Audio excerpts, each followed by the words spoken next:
Konnichiwa minasan. Selamat datang diucapkan untuk anda yang mengikuti sesi ini secara langsung dan juga anda yang menonton setelah live stream ini berakhir ke sesi kolaborasi Stomachofchaos bersama laman pop culture suka ramai BuzzPopTV. Ini actually kita punya first full live stream Bedah, not counting the one that we had 2 weeks ago, which was basically a compilation of kita berbincang mengenai fenomenon sebuah siri anime iaitu Gundam, diikuti oleh season 1 Witch from Mercury. But anyway, seperti biasa, saya Kudo Maharizu dari laman blog Stomachofchaos.com bersama para panelis dari BuzzPopTV akan memberi reaksi dan ulasan pengakhiran Cour pertama musim ke-6 anime My Hero Academia, episod 5 hingga ke-13. Jika anda ingat, the last session was done sometime in tahun lepas. The last session untuk Boku no Hero kami buat sampai episod 4. Tapi atas sebab-sebab yang obvious nanti kita akan bincangkan, kami ingat nak tunggu just go one shot. Anyway, Boku no Hero Academia boleh ditontoni di Malaysia melalui laman streaming Netflix dan Amazon Prime setiap malam Sabtu. Seperti biasa, panelis malam ini terdiri daripada anime sensei BuzzPop dan Isekai Waifu Hunter Andri Alwi. How are we today? Siapa dulu? Andri Alwi. Oh, hello. Isekai Waifu Hunter. Yeah, hi. You've been out of action for so long. Yes, out of action for so long. Hey guys, what's up? Tell your waifu I said hi. And tell your waifu you said hi. Wow, tell your waifus I said hi. NTR King is on air now. The waifu hunter. NTR. Yes. Dan juga kaki anime dan Gundam-meister kami, Shazli Barikan. How are you today, Matt? Hai, doing well. Dah lama tak sembang dalam anime punya full ni dengan Andri, because our previous Gundam discussion was dengan panelis lain kan. Yeah. I cannot follow Gundam. It's too big to start. You say you complain about One Piece. Gundam lagi pening. Tapi at least Gundam dia potong-potong.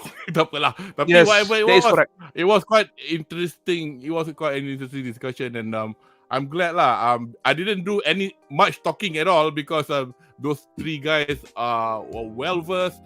Senang lepas tangan dia orang. The only thing Gundam I'm well versed is Gundam build players, and it's because my focus was on Rinko. Yeah, I know. On the mom. The mom. Adalah 1 millisecond dia terkeluar masa dalam aku buat that little video. Anyway, okay, dan juga pada anda yang menonton sesi ni setelah live stream ni berakhir, so sila langgan kepada laman YouTube Stomachofchaos dan BuzzPopTV supaya anda tidak ketinggalan untuk menonton live stream kami yang akan datang. Dan jangan lupa untuk tekan butang like dan juga share lah kalau jika anda fikir kami punya konten ini interesting.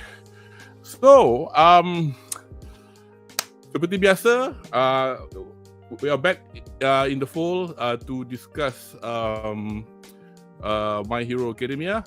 Dan juga nak summarize untuk Cour pertama season 6, ia disiarkan pada apa yang direferkan sebagai fall season, iaitu dari bulan Oktober hingga ke akhir bulan 12 tahun lepas, mengandungi 13 episod dan merangkumi jilid 26 hingga 30. So not bad kan, 30 volumes. But bearing in mind, sebab kami macam Afsal, kami tak bedah 2 episod sekali.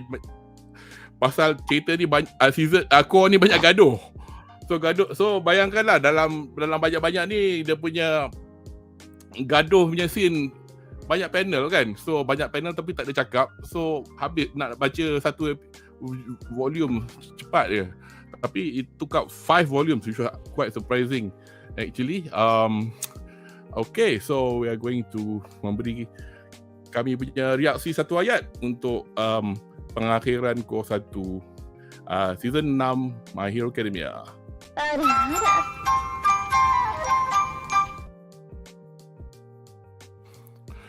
Okay, reaksi satu ayat saya,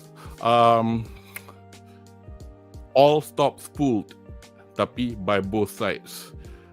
Ini hard hitting jugalah, walaupun banyak orang komen asyik-asyik. I mean, the fight was never ending, tapi semua orang pergi all out. Memang all out habis. Shaz, what's your reaksi satu ayat untuk the remaining of the first cour? Saya sangat kejut with the fact that ada karakter yang mati and suffer permanent disabilities. It's a shocker lah kalau compare dengan all the previous episode sebelum ni. Dia macam like injury, itu dia kena regenerate semua, then now it's kena like kena cium ke apa kan. Now no kissing will will help you, man. Andri? Okay, if there's a word for this card, it's called high stakes lah. There's no room for error for the heroes or the villains. They are out for blood. Heroes are killing the bad guys are killing the heroes, and we see a lot of these things happening on both sides. And sadly, one of my favorite characters beat the dust, and we don't see that thing happen. Yeah, but it was hinted that the last action yang this hero buat kan actually save Deku tau, because can I say this or do we talk later about the death lah? Is this thing related to this cour, or is it related to chapter? It's related to this cour lah, of course. It's related to this cour because we know. Okay, the person I'm talking about was Midnight. Remember when Gigantomachia was heading towards Deku, right? There was a stream of bad guys kat belakang. So she got thrown off, and she diverted the attention of the villains kan, yang ikut Gigantomachia, and died fighting them. It doesn't know if she was victorious or was it a Pyrrhic victory where both of them fight and both dua pihak mati. But at the end, when we see at the end of the battle, right, tak ada new flow of villains datang. So that means her last action actually was stop additional reinforcement. So it was quite a heroic end for her lah. Actually aku macam salah faham sikit. Masa kan dia nak mati kan, masa Chiri spoke to the students on the comlink. There were like shadows, or whether this was from the manga, whether this was from the episode, aku tak ingat.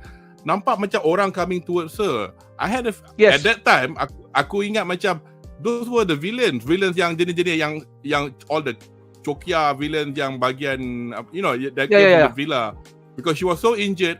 Let's say that she was not discovered, she could possibly survive the injuries, but I think they came to her and just beat the shit out of her and bludgeoned her to death. And they were also ada yang mati tau. She didn't take business jugalah, because this was her last line of her life lah, because I'm not going to knock these people out. Gari, no, I'm going to kill them, because if I don't kill them, they will go over there and they will kill our embers of hope or whatever you call them lah, Deku gang lah. Tapi kan you wanted to say something. The manga was darker, she got violated and stuff, so aku macam like aku actually aku tak baca. Okay, go ahead. From my source, I didn't see any violation. The people yang buat violation theory kan is people who actually saw a doujin of it now. And it could have happened. It could have happened. It could not have happened because we didn't see the state of her corpse afterwards. But Kau nampak she tinggal did die. macam mata. Macam mata, yeah. So, canonly, she fought until she died. That's the official storyline lah. Yeah, and also Horikoshi, he would dia aku rasa paling ganas pun dia tak buat lah macam mati yang gitu teruk macam tu lah. If according to what I've read and seen the way that it's written. Anyway, we've got a few reaksi daripada chat. Nice to see everybody back. Yes, Ultra Plus category the great. Apa khabar? Fat, keep it low key. Too hot to join for my MHA session. Ha ha ha ha. Are you talking about yourself? Anyway, Caleb Paul, MHA is back, and one word, unexpected. Betul. And juga balik kepada kategori satu ayat Midnight Sensei. Yes, exactly seperti apa kami sebut tadi. Jamal Raslan, hai Kudo. Hai Jamal. Tapi Jamal ni terkenal. Jamal, kawan, kau nak join? Tapi aku boleh akses Facebook ke. Kalau kau nak join, drop a message. We'll send you the link. Betul kita ada soalan menyimpang daripada Afiq Fitri. Hei, tak baik panggil Syaz pakcik. Hei, kau ni pun. Panggil kau lah pakcik, kau dah kenapa? Lari topik sikit, nak tanya nanti ada ke talk film Suzume?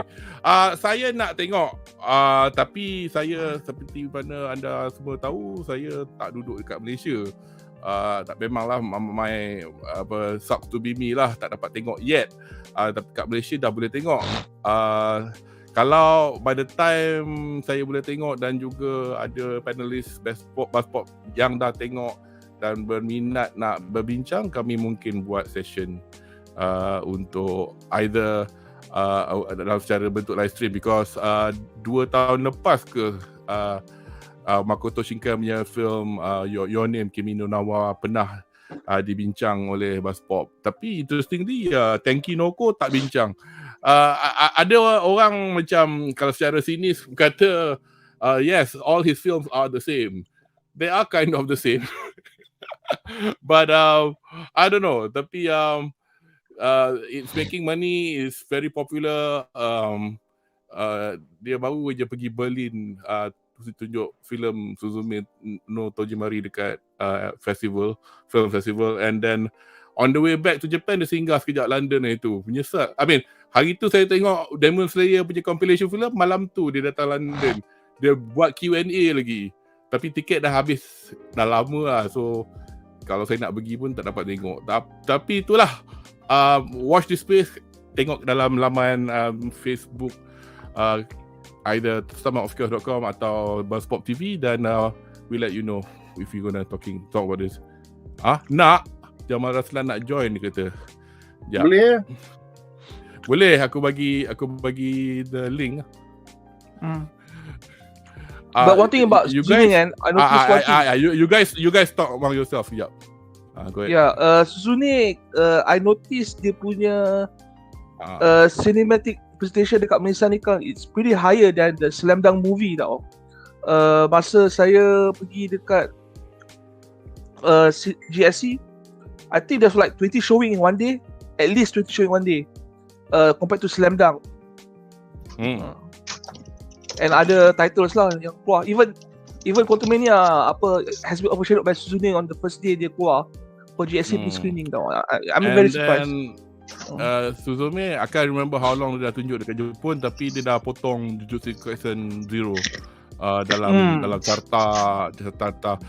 Dan juga selamat datang kepada panelis bidan terjun kami, Jamal Raslan. How are you? Reaksi satu ayat. We are doing until chapter 13.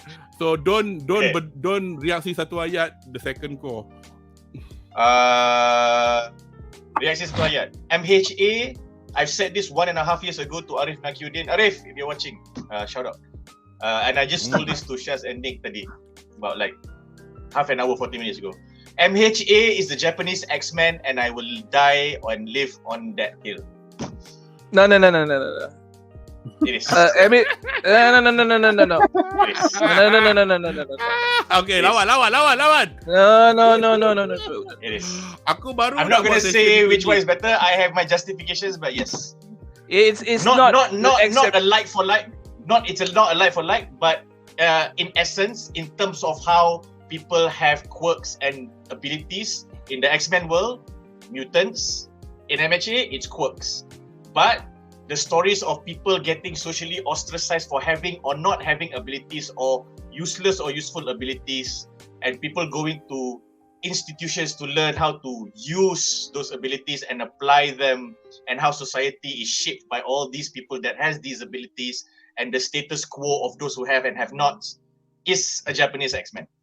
In that sense, I see it differently. I think it's more like Young Justice than X-Men tau. Because in the X-Men, right, mutants kan, they are frowned upon regardless of how useful you are, how pretty you look, or how beastly you can get.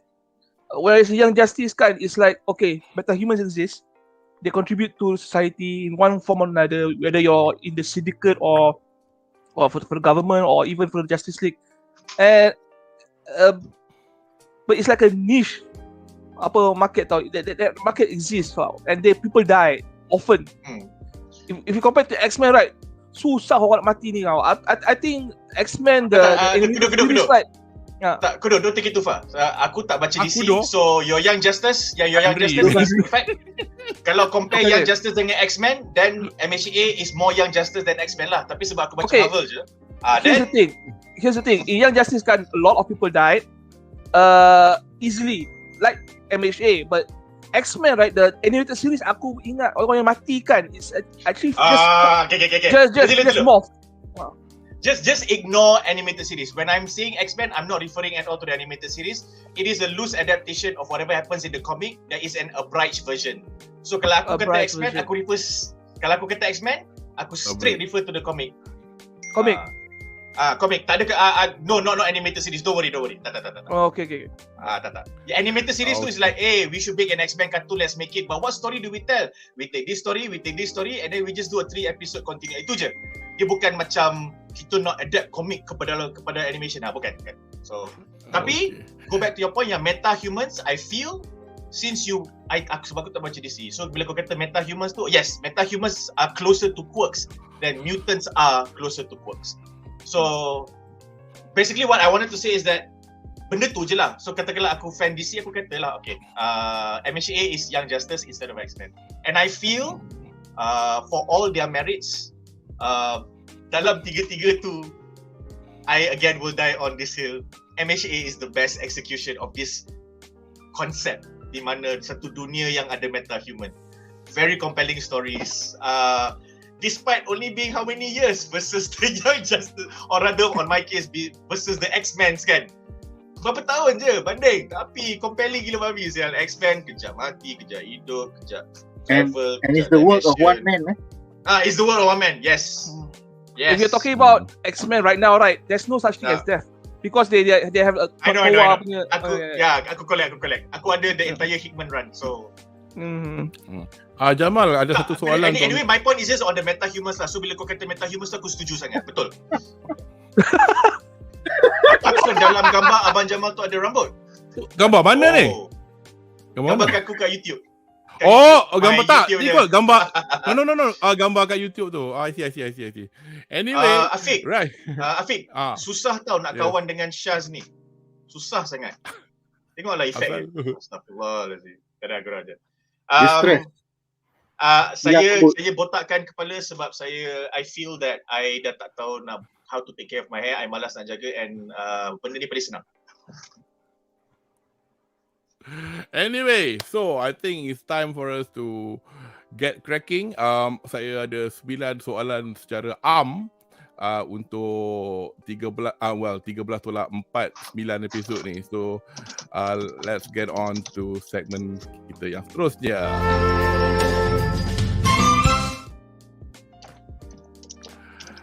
Segmen seterusnya adalah soalan pertama. So basically kita start daripada episod 5 dan juga as I said bermula daripada penghujung serangan hero ke atas Gunga Villa. Masa ni twice baru aja kena tikam dengan bulu ayam. So soalan pertama, I'm going to give it to Shaz. Destruction of the Jakku Hospital and the battle at the Gunga Mountain Villa. So pandangan anda secara tentang akibat daripada serangan Serampang dua mata oleh pihak heroes. I guess this is like a summarization of the first 4 episode just to get the ball rolling lah. And anything else that has happened, anda boleh menggunakan overlay itu sebagai guide if you want to think about other points. Dipersilakan. This is aku tak boleh tahan pula when this moment. Pasal muka dia kan, tak tahu dia happy ke, dia takut ke. This moment dia suruh orang lari tapi dia tak takut sebab dia will survive kena pingit. So that I am ready. Tapi semua kena lari. So dia macam like, aku dah suruh lari ke tak ni? But I think I will leave the portion yang akibat tu for the rest to discuss. But I just nak highlight one thing, a concern lah yang we discussed it before. Yes. But something that has shown up again dalam this MHA punya world, polis ni macam diberikan kuasa yang orang kata diberikan task yang terlampau berat untuk dihandle. Actually kan, aku hari tu masa aku tahu lepas ni Audrey dengan ni nak masuk, tapi the point is aku terfikir, I know this is a naive answer, very naive answer. Kemungkinan disebabkan because the remit of these villains are level criminals. So the badan you know, the so-called the force that the government, kalau Kementerian Dalam Negeri, dia akan gunakan polis lah. Macam ada orang buat argument masa Sabah kena invade. Okay, that's a totally different story. Why dia orang pakai polis tapi tak pakai military? Correct me if I'm wrong. Something to do with because those people are from another sovereign country. They don't want to make it a declaration of war by having the military involved. Tapi I know these are people, villains with quirks. But I just wonder if that's the case lah. Macam, you know, tak nak tangkap pencuri, panggil polis lah. Takkan nak panggil askar. Tapi itu je lah. I find that hard to accept because the amount of heroes you bring over with the police signifies it's going to be a major battle. So my question would be, kenapa kau tak start dengan couple bombing? Oh, lagi satu. Kalau Jepun dalam dimension My Hero Academia ni masih lagi menggunakan konsep Japan Self-Defense Force, they only have equipment to defend as opposed to attack. If which is kind of funny lah. They still have tanks. They still have machine gun. They still have sniper rifles. Yelah. Tranquilizer dart. Tapi you can also argue that the police, because of the fact we've got villains of this caliber, are very well equipped. Tengoklah prison system diorang. I mean, bayangkan prison system diorang boleh macam Tartarus tu kan, very well equipped, very well. Ada orang dengan machine gun punya code and whatnot like. Tapi itu aku punya pemikiran je lah. So, okay, let's say kau tak nak pakai carpet bombing sebab that is against human rights. Kau drop lah tear gas by the barrels, biar orang menangis, pedih mata semua. You know, there's so many things you can do to minimize casualties on both sides or potential casualties. Sleep gas ada. You can have tranquilizer darts. You can have armed forces coming in. You know, dia macam it shows that the hero punya society and all the government running ni macam orang tak kerti nak berlawan tau. Dia over value how strong the heroes are. So it shows a level of naivety. That is possibly a good point lah. Maknanya kerajaan ni terlalu complacent lah. Kan? Dia nak terlampau harapkan all might. Over reliant on these heroes, expecting individuals to be able to handle it.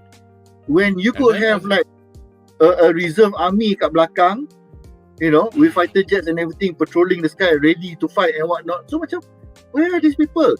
You have villains the size of Gigantomachia. Kau tak nak tembak juga roket kat muka dia. It makes no sense. So I feel like the attack was well coordinated tapi naive. They assume that there is not enough rage and coordination among all the villains in that group to be able to put up a strong counter offensive. Rasa macam the heroes put all the eggs in one basket kan, macam diorang hantar semua sekali dalam serampang dua mata tu, macam tak ada tinggal apa-apa behind. I mean, not being naive enough to not fikir whether or not there were moles inside the public safety department, police, or even heroes themselves kan.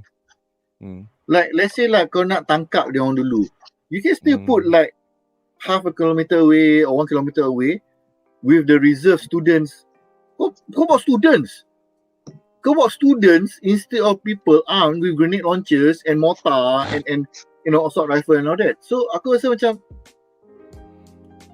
you overestimated the hero punya abilities, especially when you are walking. Underestimated the villains. This is a point di mana where dia dah kenal Nomu Yeah. So they already know the existence of Nomu, bukannya surprising. So tak lah, I feel like they could have done better, but because macam you kata they have come to an over reliance on heroes lah. So mungkin the usage of military is already frowned on by this point of time. Anyway, I mean, Syaz ada Kudo, quick one. Just nak tanya Syaz, based because he say something. Tadi kau cakap diorang kenapa tak buat kapal bombing, and then you said faham lah kalau kapal bombing mungkin it's a humanitarian issue and whatnot kan. So because yalah kapal bombing kan serious kan. Why not they don't do why don't they do map bombing? Sebab map tu nanti tak cukup kapal. Itu pasal malam ada Kudo tak faham dia joke. Aku tahu mat, kapet, tiga getah. Andri ada apa-apa nak tambah? I don't care about map or mat or whatever carpet bombing apa you're talking about lah, but the whole planning and is a fail lah, you ask me lah. Hawks dah beritahu information awal-awal tau. Dia kata okay, the villains, they number in the tens of thousands tau, okay, 20-30,000 across Japan tau, and you try to hit them all at the same time tau, and you're just using the police. If you have 10 or 20,000 something kan, you need to call in the army tau. But no, you don't even call in the SWAT team. You have the police tapi tak ada SWAT team. You put too much reliance on the heroes, and you have no idea kan. They have no macam, okay, if you make a plan kan, there's always 3 scenarios tau. The best case scenario, the most obvious scenario, and the worst case scenario tau. Worst case scenario kan is one of the things that the if you have 10 people, it's like the 10th man kan will give you the deal lah. This is the worst case scenario. The bad guy has someone kan who can kill thousands of people kan in 1 second now. Basically a walking nuclear weapon, Shigaraki. They didn't take that into consideration now. They haven't taken into consideration kan Shigaraki kan was operative at the time. They thought he was, in although they probably didn't know that by this time Shigaraki has all for one powers at the moment to have a lot of stuff to do. Actually, this is quite a good since kita duk borak pasal tadi siapa tu? Syaz duk sebut pasal Gigantomachia. I think I will move over this next question to you, Andri. So basically just percubaan untuk menghentikan kemarahan Gigantomachia. Patutkah pihak hero boleh melakukannya dengan lebih baik? Pendapat anda? I think it comes in the remit of the fact that they weren't expecting or underestimating, but go ahead. I think in this case kan, the only person yang boleh kalahkan Gigantomachia kan is Momo tau. Momo yang, I mean, she has the ability to create stuff. If I were her, right, I would create like macam 12 artillery guns, and then aku just fire rounds kan yang ada macam gas, knockout gas, something like that lah, instead of just campak dekat mulut dia tau. You know, once they get the gas kan, maybe you slow down, dia penat, and then you just campak lah apa dekat mulut dia ke apa. I mean, if you're going to poison someone like by air or gas, right, it's the most easier lah thing to do. But no, we have to play apa macam football, pass apa through the you know, the goal line, something like that lah. It's too much of a risk lah if you ask me. Yeah, but probably kita boleh macam bring it down to the fact that, you know, ni budak tingkatan 1, that's the best that she can come out with, that kind of stuff lah. Well, they are in you look one. Hold on. You look at dah 6 season lah. Itu tengok Momo kan dalam dia pun itu badan budak tingkatan 1 lah, 13 tahun. Dia dah form 4. Aku rasa dia dah 16 lah kot. Form 4. She looks like a young mother, young MILF.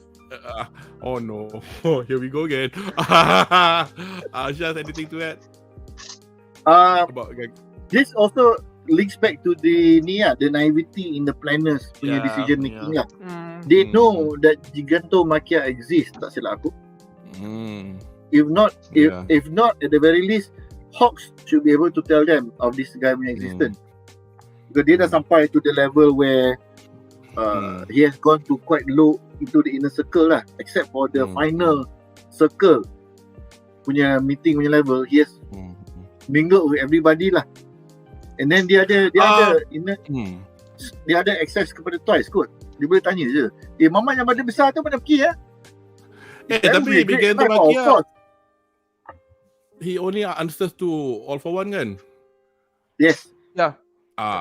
So kemungkinan, as I said again, I mean, people weren't expecting Shigaraki to have the power to call him, because he was dormant in the basement of the villa. So I think diorang macam, no, but again, it comes back to that lah. The planning was a bit naive lah, and the fact that you're willing to risk students rather than train killers. Wow, that's insane, man. Jamal, have you got any thoughts on this? Masa aku tengok, aku tak terfikir pun poin-poin yang Andri dengan Syaz cakap ni. Tapi I agree with every single one. Good. So this brings us to the next question, which is for you. So konfrontasi Shigaraki bertindak. Konfrontasi. Anyway, namun frasa All for One tiba-tiba kedengaran melalui comlink apabila Endeavour mengulangi kata-kata yang ditutur Shigaraki apabila All for One mula merasuki minda Shigaraki lah. Pandangan anda, so this is the first time everybody properly heard the word, I mean the phrase one for all, because I think at the moment yang tahu Bakugo kan, apart from All Might lah, because dia orang macam what's this All for One thing? Anyway, thoughts? I think aku rasa okay je, because I did not read the manga, and aku tak sempat nak catch up, tak sempat nak introduce myself to the manga, because Arif dengan Umar yang recommend aku tengok MHA, so and I jumped straight into the anime because they were sharing me clips. So, tak kisahlah, just habis on the anime pun tak apa. So when I was watching this, aku rasa macam one thing about this anime is that the timing is great, as in dia jaga pacing. Jadi bila Shigaraki mengambil tindakan ni, at least from watching the anime, sebab kalau kau baca manga dia punya experience lain kan, at least from watching the anime, aku rasa timing dia berlaku tu cantik sangat, because it is just at the moment when you feel like okay, something should happen, things should be escalating, who or what you don't necessarily care, but okay, it needs to go up a level dan kena ada satu threat yang besar dengan oleh orang yang macam sangat-sangat resolute lah, yang fokus, yang macam aku nak buat benda ni. So when this happened, I felt that it was great lah, because the moment it happened, it changed the tone of everything that was happening. Everybody took everything seriously. And then the way it was revealed, aku rasa sangat macam mana? One thing that I have rarely used to describe shonen animes is compelling. Sebab it's shonen manga.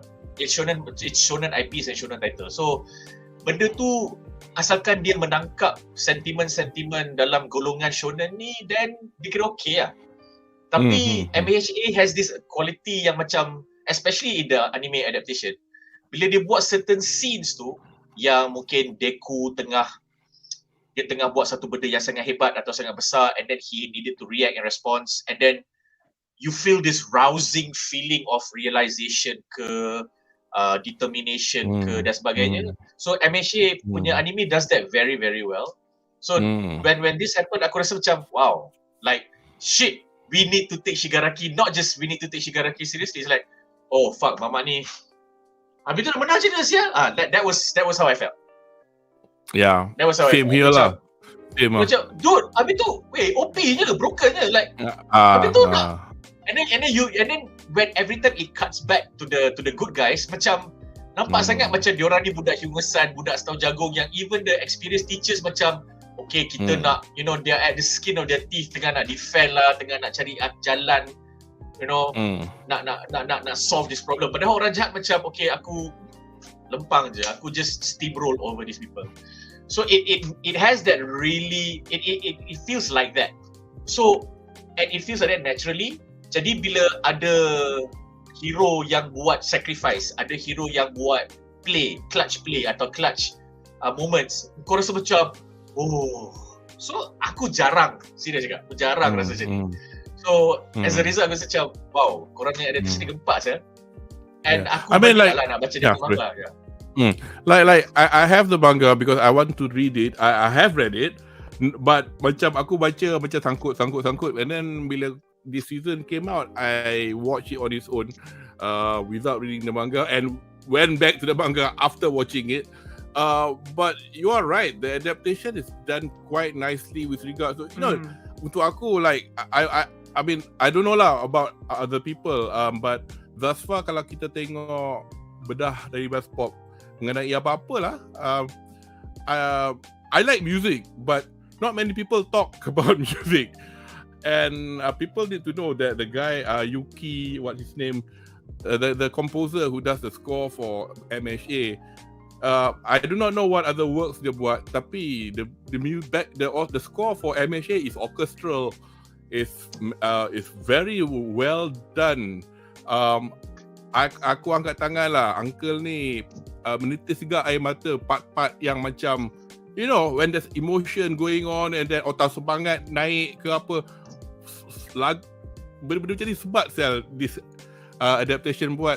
And then beat macam like yang ada, you know, like if you remembered when they were in the basement of the hospital, one of the good guys managed to pegang Shigaraki sebelum sempat kena endeavor ke apa, tapi before he became macam seaman, dia buat macam ni. Oh shit, man. You know, benda-benda macam tu. Yeah. I know it's very little, small. It's not. It's like they could have like simply done meletup, lawan tumbuk ke apa. You know, bits like that macam Allah, what touch here, man. Buat macam tu. Kita sembang pasal lagu ke sekarang?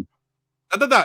Kita sembang pasal, aku punya soalan dekat Jamal we were talking about Shigaraki punya fight, when he started fighting and all that, and then in Jamal made a point about how the adaptation, you know, is done very well. In fact, you don't need to read the manga to actually. At this point, as I understand it, apa?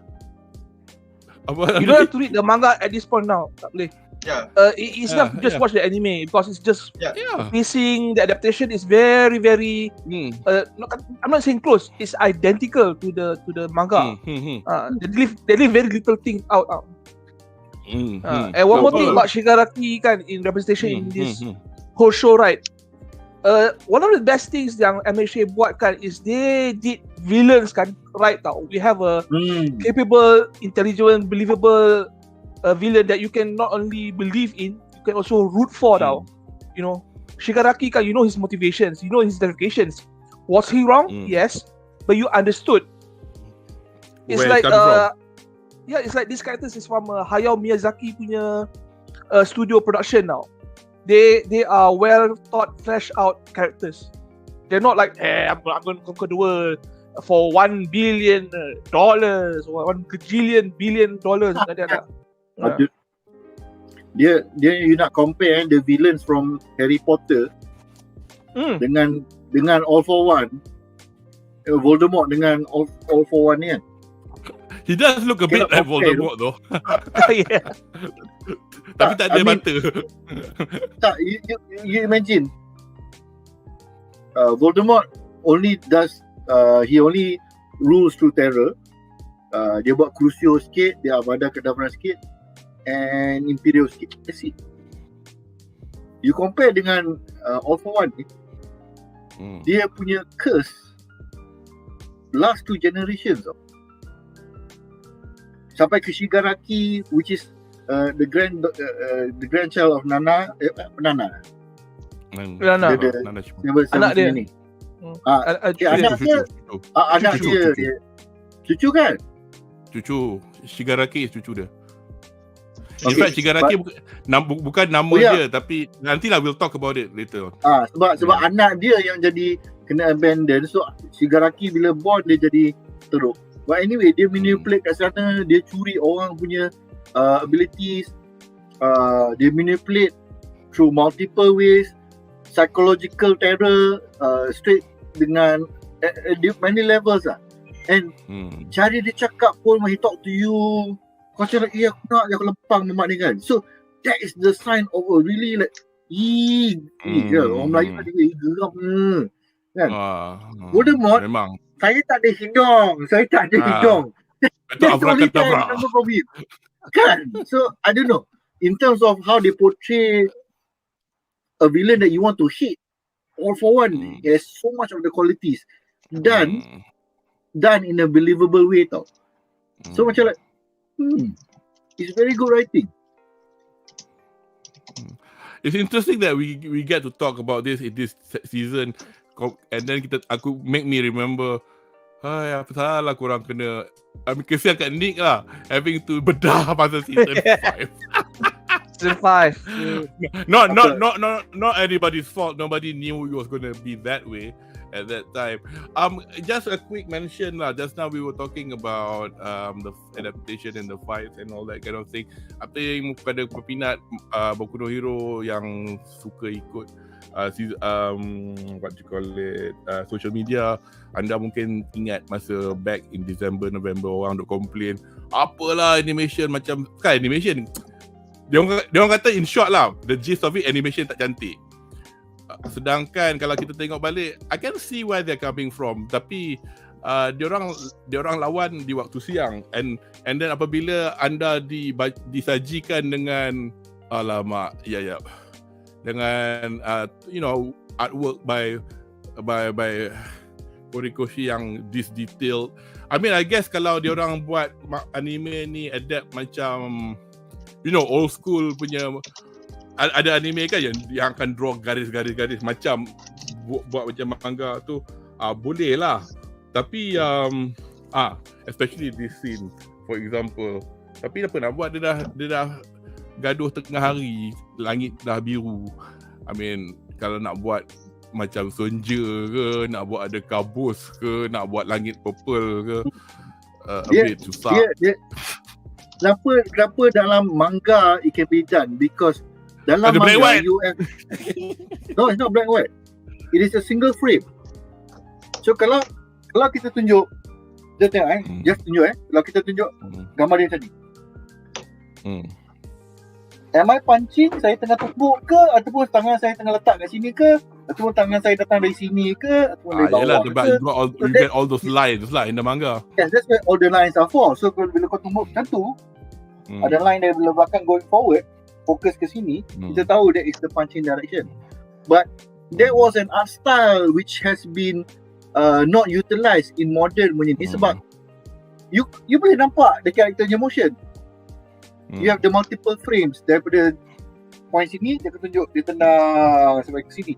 So there was no need to use those lines and those lines were actually used dalam macam kudo kata the older animes lama-lama dulu. Where you can see like tumbukan and everything semua ada lines coming up.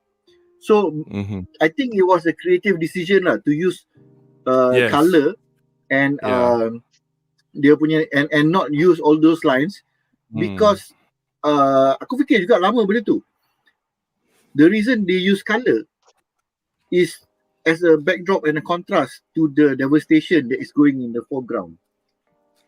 So macam like kau nampak tau that they are trying to take away something which is so calm and peaceful, which you had all this while, and right in front of you dalam foreground ni, in the front, you see the devastation that's happening. So kau akan macam like, oh shit, what is going to happen to blue skies now after this? So it's I'm pretty sure there was a lot of reasoning for it and not to save budget. And at the same time, I mean, at the same time, it's all nitpicking lah. But ini image daripada overlay. I'm gonna change up. Sorry kamera aku ni memandai sangat nak buat setting apa. Oh sorry. Anyway, we'll do it first. So basically, kalau tengok overlay ke atas tu, it's pretty much that top picture yang ada whoosh tu. I mean, obviously you get to see all the lines, all the whatsoever, but I still think that it's alright. I mean, people are just nitpicking lah, and doesn't take away the enjoyment of watching what I've seen thus far.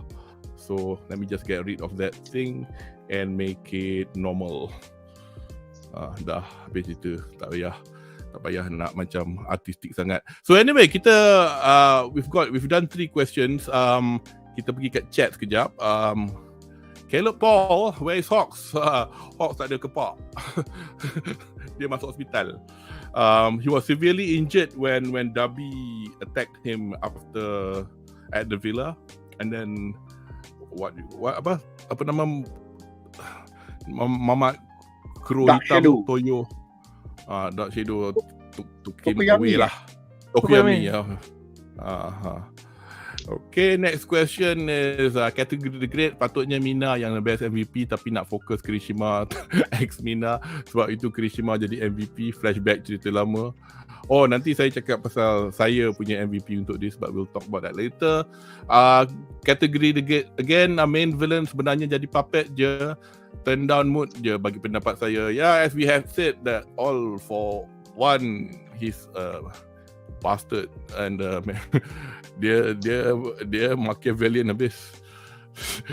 Shigaraki jadi villain kerana dipaksa, bukan sebab personal motif. I think it's a bit of both. Yeah. But diracunkan lagi oleh All for One.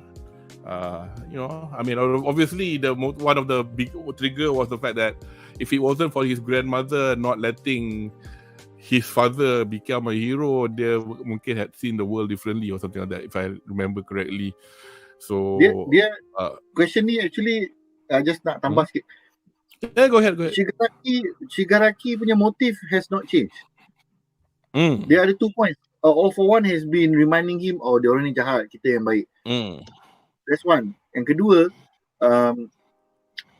kenapa Shigaraki dia macam tak puas hati when All for One started showing up? It's because he did not want to be the puppet. That's why there was a lot of anger and trying to nak kata synchronize tak juga, trying to determine who will finally be the main controller of Shigaraki punya overall body semua ni.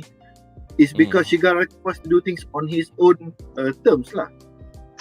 Dia tak nak just jadi random puppet. So dia tak dipaksa, tapi All for One cuba paksa untuk jadikan Shigaraki sebagai full time puppet and not just pengikut yang telah dikontrol emotionally and so on. Jadi literal puppet. Anybody else has any views on this? Shaz took the words right out of my mouth. Aku nak kata part Shigaraki wants to do it on his own terms. Shaz said it. Andre?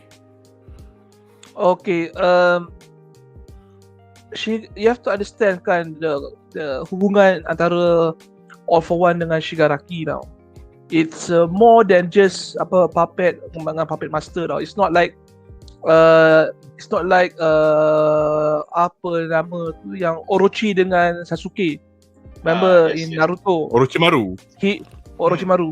He wanted Sasuke punya body. Like this case, All for One nak body Shigaraki because it has power. Dia nak body high. You want my body?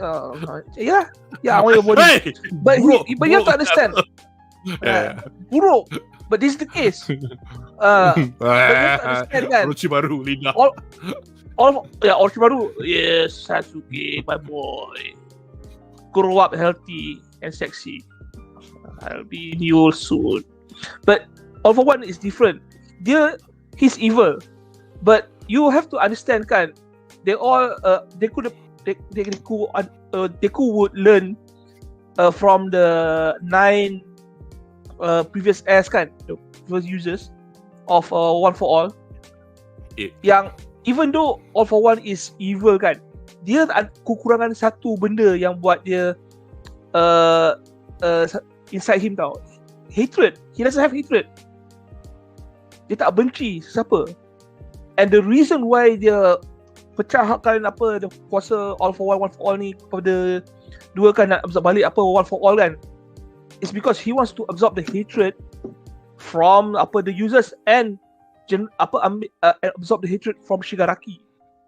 Maybe I spoil a bit lah, but this goes to show kan yang All for One kan is evil just because he's evil tau. He has no personal investment to become evil tau. I mean, no one fucked him, and he became evil. Okay, he's just there, and he chose to be evil because he seems that that is the path that he wanted to tread on. Senang je. So when we go back to the point at hand, right? Shigaraki punya motivation kan, he is not forced to become a villain, but he was actually placed in a situation where he has to make a decision as a victim of all this society, all this situation kan, that makes him a villain now, and this is what generates him to have hate now. So everything kan is according to All for One punya plan tau. You can say All for One punya plan kan is his quirks punya, is his basic, is his most powerful strength. No, it's his planning tau. This is an evil mind at work at its best tau. I don't think you can get this kind even in Marvel or DC punya villains punya gallery tau. This is very rare.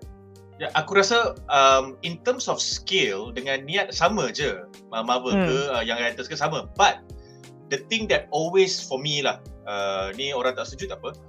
For me, why I will always put manga / anime and their anime adaptations ahead of American comics is that American comics, there's a lot of stories that they tell, but manga and mangakas is not about the stories that they want to tell, not necessarily just that, but it's also about the storytelling, how they tell the stories.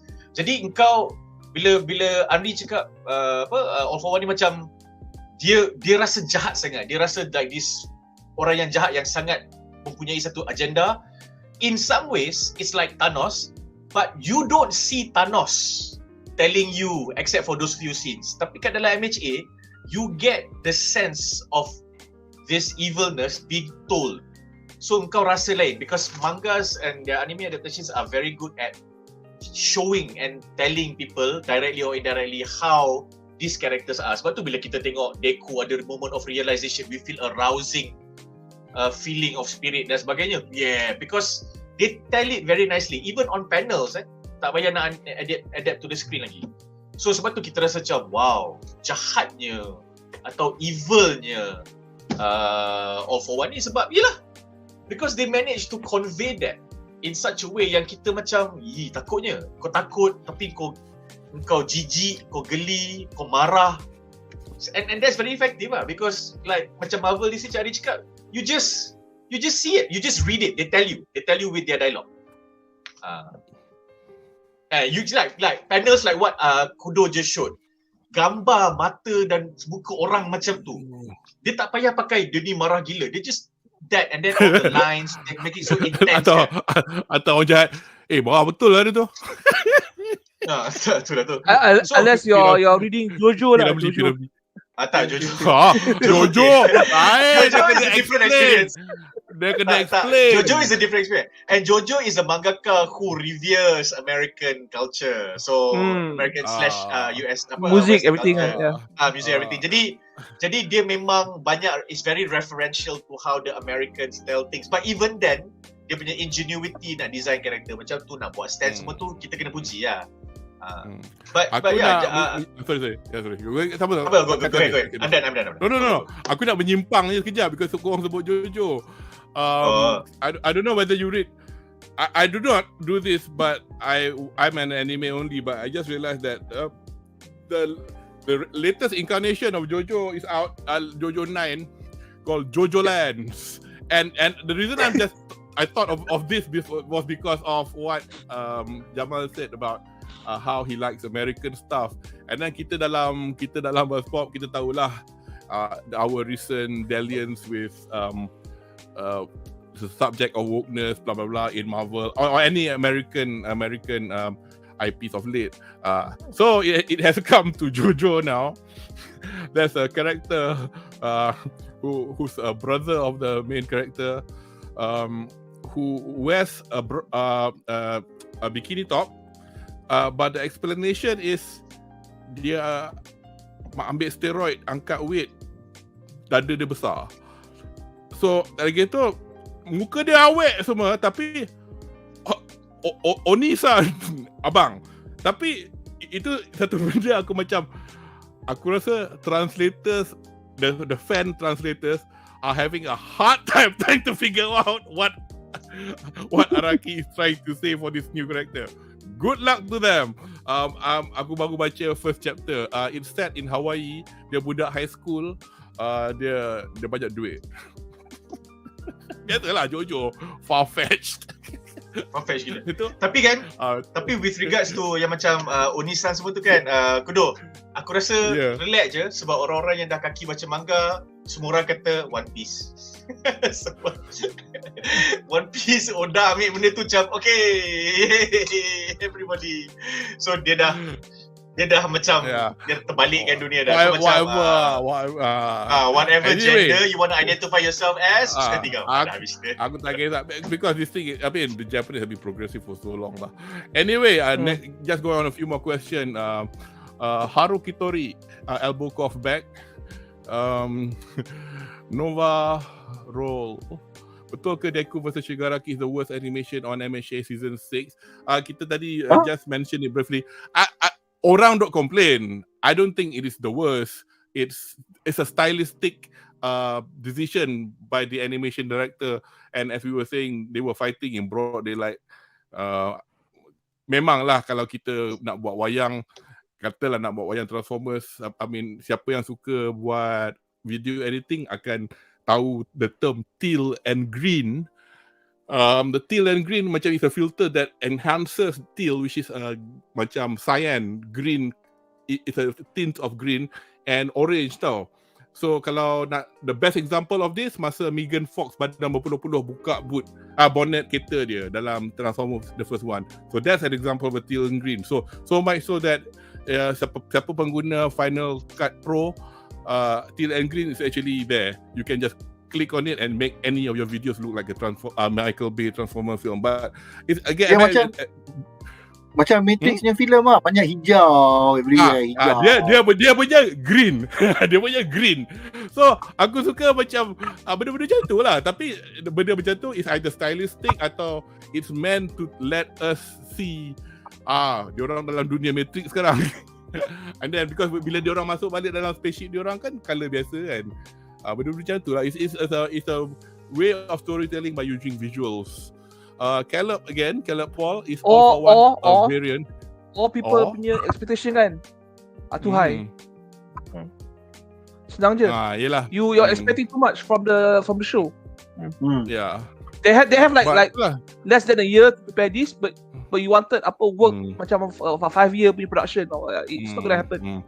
And then we, like Andri and I, we've both talked about Chainsaw Man recently, last fall, and we were actually quite, on balance lah. Banyak puji daripada kutuk sangat.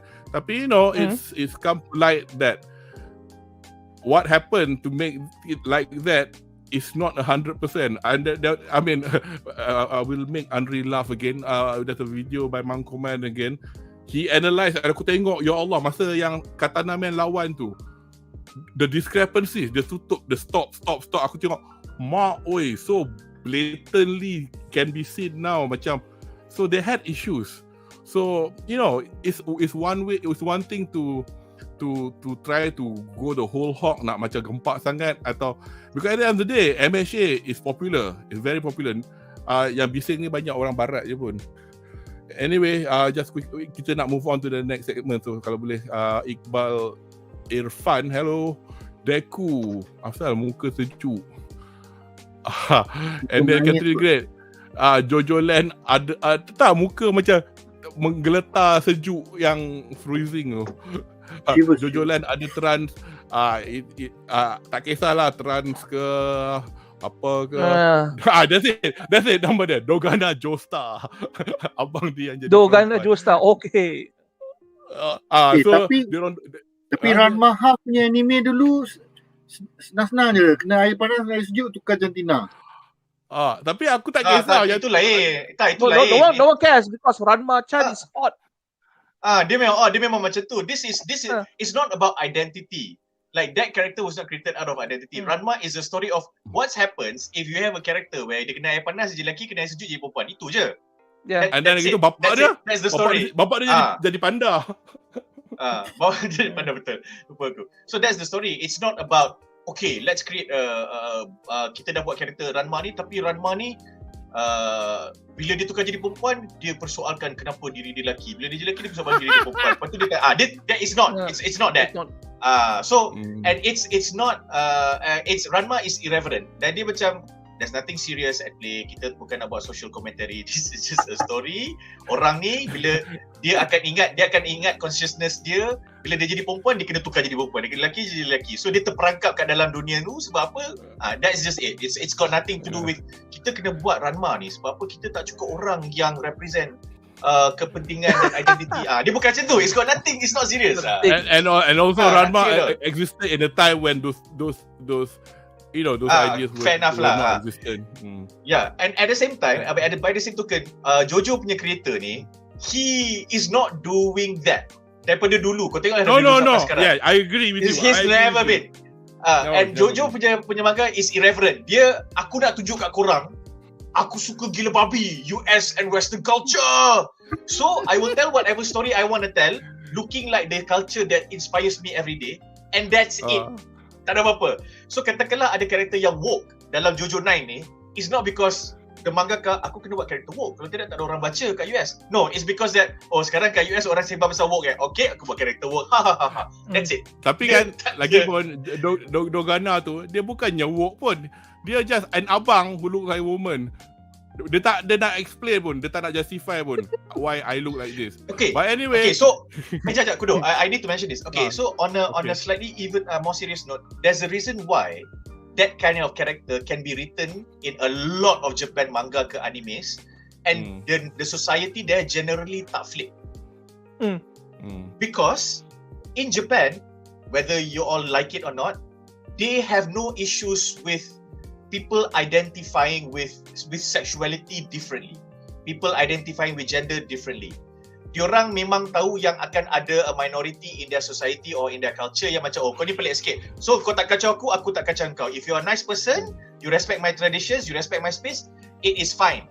Because dalam Asian culture, kalau kau tengok dalam Asian culture, folklore dan sebagainya, gender mixed identity semua ni memang dah benda yang lazim. India ada banyak, China ada banyak, Southeast Asia bersepah. Only when the proliferation of religion, colonization datang, so semua orang macam laki-laki, perempuan-perempuan. Kalau kau baca macam hikayat-hikayat lu, banyak je prince ni perempuan tapi dia nak jadi dia identify dengan lelaki, so dia dress up as a lelaki, so dia tipu. So benda-benda cerita-cerita macam tu memang banyak. So in Japan where the culture dia respect benda-benda individuality macam ni, bila setakat nak buat anime atau manga watak-watak pelik macam ni, rupa pelik lelaki tapi rupa perempuan, cross dressing, tak ada hal lah, tak ada apa-apa pun. And then again tu, all this stuff is a Western construct anyway. Wokeness, cultural appropriation. Kalau macam orang ni pakai sombrero, pakai bisai tipu, pegang ukulele, budak-budak American. Kau ni apa ni? Pergi kat Mexico kan? Oh, very nice. Good. You like America? I like, you know. Yang bisiknya orang putih. Itu je. Yeah. Orang yang bangsa Jepun ke, kau pakai kimono, muka kau hitam ke, oh my god, you like my culture. Orang sana je bising. Dia lupa nama-nama Aisyah tu datang dari negara Arab. Anyway, there's a lot of things kalau kau nak point out, they are very like, sebenarnya kau tak sedar. Selektif. Sudahlah. Anyway, kita akan go on to the, actually ni artificial division of our question je, but anyway, just to do this. Right, question kita keempat. Balik kepada Syaz. Aku punya ni aku hentam je. Eraserhead MVP sewaktu pertarungan hero versus Shigaraki. Anyway, adakah anda setuju dengan sentimen aku ni? Anyway, go ahead.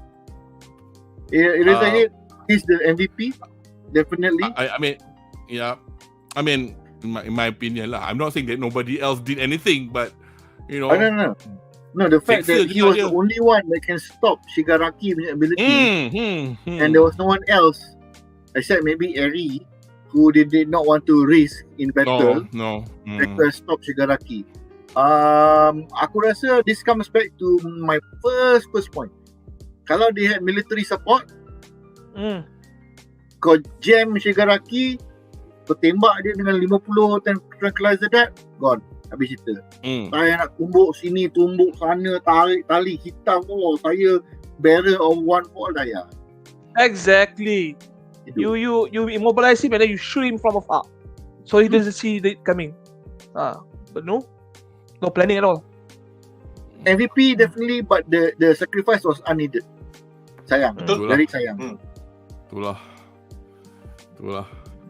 Jamal? Setuju. Aku, that was what I felt. I felt that masa si Shigaraki went after him macam, what, takkanlah korang 4 ekor ni je yang nak selamatkan dia. Like seriously, orang yang mempunyai aset yang paling penting, orang yang secara tactically boleh add a wrinkle or an element of surprise and unpredictability and edge in a battle. Kau letak dia kat position macam tu. Orang yang you center all your strategic punya approach, kau letak kat dia ke dalam kedudukan macam tu. And just because kau baik, tak boleh lah, kita tak boleh menggunakan askar-askar untuk melawan superhero villain-villain yang ada power ni. Askar-askar ni akan kalah. Lepas tu villain-villain ni berpuluh ribu yang boleh destroy bandar macam tu. Okay, lepas tu tak apa lagi. Faham, prinsip tu betul. And then you ask back, okay, berapa hero kita ada? Tak cukup. Okay, tak apalah, hero-hero yang tak cukup ni pun kita pergi, kita susun strategi. Okay lah, tak boleh cakap apa. Kalau dia orang tak ada Gigantomachia tu okey lagi, tapi dia ada. So I like Shaz's point, I feel what Shaz said was on point lah. Aku macam yep. So aku macam bodoh korang, bodoh. Dah lah, Eraserhead is my favourite MHA character. Dia adalah Kakashi dan Gambit in one pada aku. Gambit expand. Gambit expand dan Kakashi. Tapi more Kakashi dan Gambit lah. Sebab Gambit tu sebab dia ada the personality. Kakashi is because kau ni nampak je macam sememeh, tapi sebenarnya kau gila babi. Kau quarterback. That bit of Kakashi aku faham, because aku tak ikut expand sangat, so aku tak tahu Gambit personality. No, Gambit dia just very suave lah. Eraserhead when he's in action, He looks like this very cool, aloof, anti-hero character lah. Otherwise dia tidur dalam dia punya sleeping bag macam student. Ke sebenarnya dia memang sentiasa tengah tidur, tapi dia bercakap dan mengajar dalam tidur. Faham tak? Sebab mata dia macam tu kan. Anyway, since you're there, I'm going to give you the next question. Relax. Deku dengan tiba-tiba unlock quirk pengguna ketujuh, one for all float dari Shimura Nana sewaktu pertarungan dengan Shigaraki. Plot armor, pendapat anda? Ya, saya setuju plot armor because one thing that I dislike, or rather not dislike lah, ni complain. Aku kalau dia adapt benda ni 90%. Sekejap je. Engkau sebagai penulis juga, obviously I need to hear from you. Is plot armor necessarily a bad thing? Okay, go ahead. Okay, so plot armor punya soalan tu aku jawab lepas ni. So for me, one thing yang aku tak suka adalah Deku, the reveal of Deku unlocking new quirks from all the previous users not that great lah, aku rasa. So if it's adapted almost faithfully from the manga, then this complaint goes to the manga lah. Because aku rasa macam then because sometimes you know macam so convenient kau boleh unlock the quirk. And benda ni jaring pada aku, especially bila daripada season 1 dan season 2 dia dah set up macam mana Deku, ya Allah, training semata-mata nak dapat All Might punya quirk dengan DNA. So bila dia dah dapat tu, dia punya struggle lah nak master satu benda tu, bodoh tu pun. So after that, dia tak throughout all that, dia tak tunjuk yang macam Deku punya moments where he, so this is how I release a quirk, or this is how I realize that I can manipulate or apply the quirk this way. And the only time yang aku rasa puas hati, and all this stopped when during the training yang dia unwittingly terkeluar the second quirk. Yang bukan tali, whatever you call that lah. Coils tu kan. Whip. Black whip. The whips, okay. Because it was during training and he had a very compelling reason lah. Dia nak selamatkan because dia nak pass the training. Okay, so that was fine. Tapi after that, pada aku, macam senang-senang kau dah boleh pakai 1, 2, 3 quirk baru. So I felt that we lost the Deku of like, oh my god, I got a new quirk. Oh my god, is this how? I cannot reactivate it again. Shit, how? So benda tu tak ada. And I felt that there needed to be a bit more space for that. So this is like for me the only complaint yang aku ingat macam the rest aku semua okay. So aku rasa sayang lah kat situ because that is why Deku is a very compelling character to many, including myself, is because somehow or rather the mangaka, walaupun mungkin dia kalau dia tak secara perfect boleh garap dan boleh express, okay, kalau kau tak pernah ada superpower tapi kau teringin sangat superpower, lepas tu kau dapat superpower, how would you be? So the mangaka for me, walaupun mungkin dia tak buat benda ni perfect, but Deku punya sentiments kita rasa, like his desperation, his excitement, dia punya okay, buka buku nota aku, ni research aku, macam mana dia nak ally dia punya research dengan now his newfound abilities. And then when he realizes that his mastery over his abilities is up to a very good level, and he starts playing a key role in like strategizing, supporting, going in front of at the front of the field, kita nampak that growth. So when we have enjoyed a lot of that, lepas tu tiba-tiba macam okay, kau dah boleh pakai 3 quirk baru, like what? So I felt aku tak suka benda tu. Aku kurang suka, aku macam it's cool, we know that it's gonna happen, but aku tak rasa macam where's the discovery? Tak ada the sense of discovery, especially when the stakes are at its highest. So aku rasa tak biasa. So going to your plot, Amar punya question, katakanlah kau tanya soalan tu because kau rasa tiba-tiba Deku dapat pakai quirk baru, and is that a plot armor because that situation needed somebody with Deku's powers? Aku 50-50 aku doh, sebab for me MHA is not an IP or a story that I will happily use plot armor as an argument or as a point, because kau tak boleh guna plot armor punya argument dengan MHA because dia macam Demon Slayer, dia susun dengan cantik. So bila benda tu jadi, walaupun you know it's inevitable, it feels organic enough. kau tak rasa macam contrive. Tapi for this particular instances yang dia pakai this new quirks ni, it can give you the impression that it's plot armor sebab time ni lah kau nak kena boleh ada kuasa extra, so kau boleh evade ke, kau boleh elak ke, kau boleh kejar dan sebagainya. So if it comes straight from the manga, then too bad lah. Maybe apa nama, the mangaka felt that it needed to do this and he was rushing for time ke apa benda ke, aku tak tahu lah. I really didn't like it. I really didn't like it. You know why not? You know why? Because Deku dalam semua karakter dalam cerita ni, outside of All Might, Deku is the most self-aware person. Whether or not benda tu sesuai dengan umur dia kat dalam cerita ni, aku tak tahu. Korang nak kutuk atau kritik, suka hati. But for me, dia self-aware and that has been very consistent. So kau bayangkan, budak yang tak pernah ada superpower, teringin nak jadi hero, lepas tu the very hero that he idolizes sees worth in him, gives him the DNA, dan dia master the quirk that the power that he eventually gets from that DNA, and we followed that very well because it was laid out very nicely.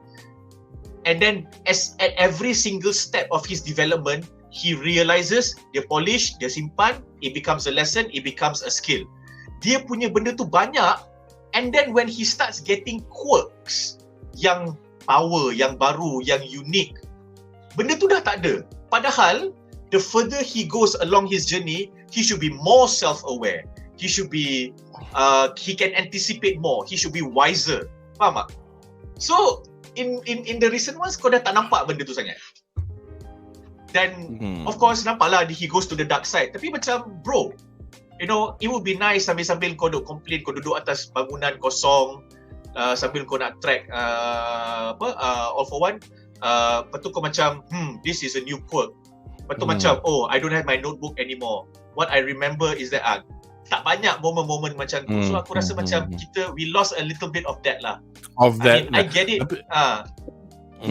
Because before Syaz, before Syaz dengan Andri interject, ini aku punya observation lah. So I don't think thus far they explain yet. So whether or not the appearance of a new all for one for all quirk happens during a particular stressful moment ke, or whether it's the prerogative of the holder of dalam consciousness dia, because aku terasa nak bagi dia sekarang lah, because it's a bit strange that I mean apart from the nanti kita akan tengok, which is the next question, dia orang ada dalam tu 1, 2, 3, 4, 5 kau back Deku nombor 9, nombor 8 is All Might, so the 7 tu dia orang macam bagi random tau, dia not in order pun, so kita pun tak tahu whether dia tak explain lagi macam mana. Sorry, Syaz wanted to say something. See, that's the point yang kita kena take note. Banyak peminat MHA and anime and manga in general, jenis yang suka research, jenis suka membaca ataupun tengok anything which is guidance based, and kita banyak berfikir tau. That was something that kita identify a lot dengan Deku ni, sebab he was a researcher. Title ni ada power apa, and he thought, how do I use this power? Aku banyak ni, too much power. This much macam tak cukup. Kalau aku naik sikit ni boleh. So we miss that because a lot of people would imagine to have this kind of scenario lah. A normal person who has no superpowers one day becomes a chosen one, and kita go through our hero's journey lah. Kita nak practice, nak kena research. Kalau aku tumbuk kuat sangat macam ni, tangan aku 2 hari tak boleh pakai, sakit contohnya. So that was not shown either through a training montage macam cerita-cerita movie Rocky, cerita-cerita boxing atau sports, dia have training montage, and dia tak ada pula tunjuk dia ada self-discovery. Di sana I am testing this ability, dah seminggu dah, I have finally been able to unlock how to use this ability with the guidance of one for all in dalam kepala dia. Sambil dia tengah lawan tu, dia berfikir, dia discuss. So that process was shortcutted. So kita we miss that part because we do not see the growth. So the jump daripada somebody that we can become through learning and discovery, now dah jadi somebody who is under extreme duress dengan pressure. Or now I can do everything. I must do everything. Lepas tu kepala dia mental training pun tak dapat. Itu yang dia jadi. He did not get macam holder number sekian-sekian cakap okay, power saya awak kena fikir macam ni. Dia tiba-tiba kau rasa macam kaki tu ada satu force, macam angin keluar dari bawah. You know, you can just come out a stupid statement macam tu. Lepas tu bila Deku fikir, benda angin keluar dari bawah kaki, that's nonsense. Lepas dia try. Oh, you mean the force, bukan angin. So you know, goes to show that he has to put some thought into it, because the terms that those guys tahu might be different from what he interprets. So a lot of that was not shown. It was shortcut lah, in the sense that korang tak payah nak tengok dah benda ni. 3-4 season lalu you dah tengok dah. So now I just give you the end result. Nah, this is Deku superpower. So macam and then ni sebelum kita ke Andri jap, I mean it reminded me of something, because when I first kenal korang tengah Bedah season 5, the Black Whip occurred in season 5, right? Yeah, during the match. Competition match tu benda tu. And then I remember roughly Nick was like macam tiba-tiba ada Black Whip, you know, it's like how convenient. So macam if Andri could like on top of what you want to say, I mean masa-masa tu korang macam Allah, apa pula bedalah ni pula. Was it like that? I think I use the term S pool now, because this just happen now. You just pull it from your ass hole now. Or solution now. But but I'm going to be honest now. I think you all are giving the creators of this series kan too much credit lah. The reason kan why we don't have any more character growth with Deku when it comes to power kan is because he's trying to force the story kan progress faster, because he wants to end My Hero Academia. If you notice kan, even from the narration kan, this is the last. If there's a tone of finality tau, when they narrate the series now in season 6 tau. It's like they're trying to push the story. He did say he wants to end it not soon, but soon lah. Anyway. Yeah. I think he's either you know when you created a series, right? And it goes on for a long time. You look back and then you see, oh, there's a lot of flaws in my plot now. So maybe I shouldn't, create more plot for the sake of the story, and just do a lot of ass posts as it is like, just to progress things faster, so I can end this chapter and create another series or spin-off, whatever it is lah. We know that he does a vigilante, an offshoot of My Hero Academia story. Side story, yeah. Side story lah. Maybe that's the next project he wants to do after My Hero Academia. So maybe that's why we don't see him have a power progression like season 2 or 3 tau. It was very interesting kan, once kita tengok dia want to pass through the test kan. With such limited powers tau. Oh, I got no power, I have to be careful or I lose my arm because my control shit now. And then the interclass tournament, it was everything very interesting. When he was actually struggling, right? It was the best of the series. Now he has powers, like from one episode tiba dapat 3 power now. And then we were like, oh shit, this is the I cannot sit anymore because the ass pool is so bad. I have no ass left to pull from. To pull from. There's just a big hole there. If I sit, the chair will go inside. It's that bad. Okay. So when you say the